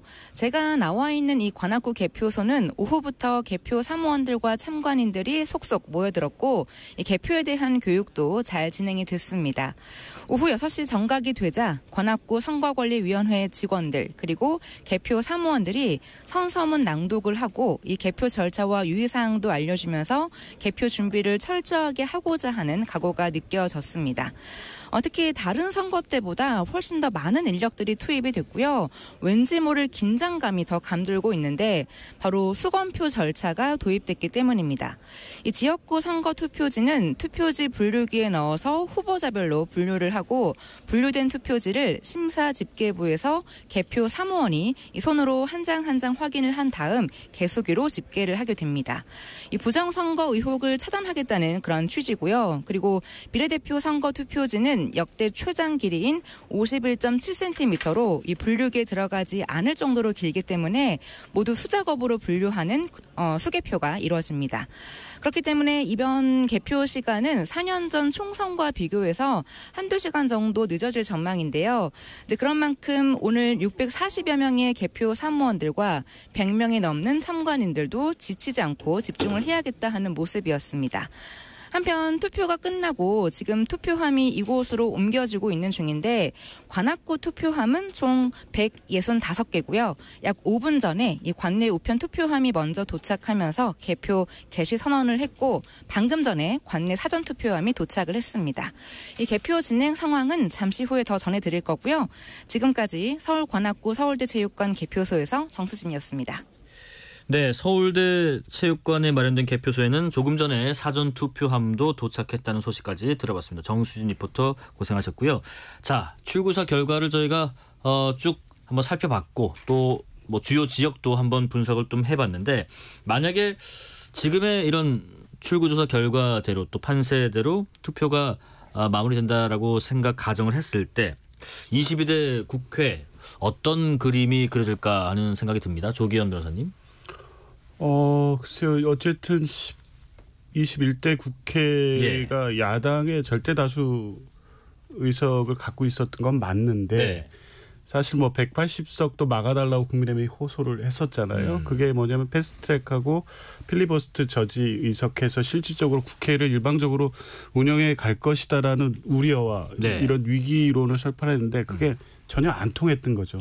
왜냐하면 그렇게 절대 다수의 의석을 갖고도 결국에 주요 쟁점 법안에서는 대통령의 거부권 행사로 번번이 좌초시키지 않느냐라는 여론이 생긴 거거든요. 그러니까 사실 뭐 일부 분석하시는 분들이 200석까지도 볼 수 있다는 얘기를 해도 설마 했지만 실제 이제 그런 정서가 있었던 겁니다.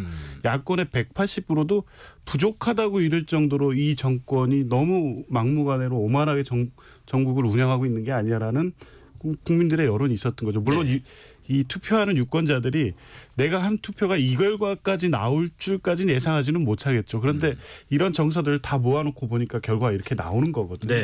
그러니까 이거는 뭐 의석수 180, 200이 뭐 당장에 그걸 가지고는 뭘 할 수 있다, 뭐 탄핵을 할 수 있다, 거부권 행사를 저지할 수 있다 이렇게 정치적 의미는 부여하지만 실제 이제 국회 운영에서는 바로 뭐 그렇게 되지는 않겠죠.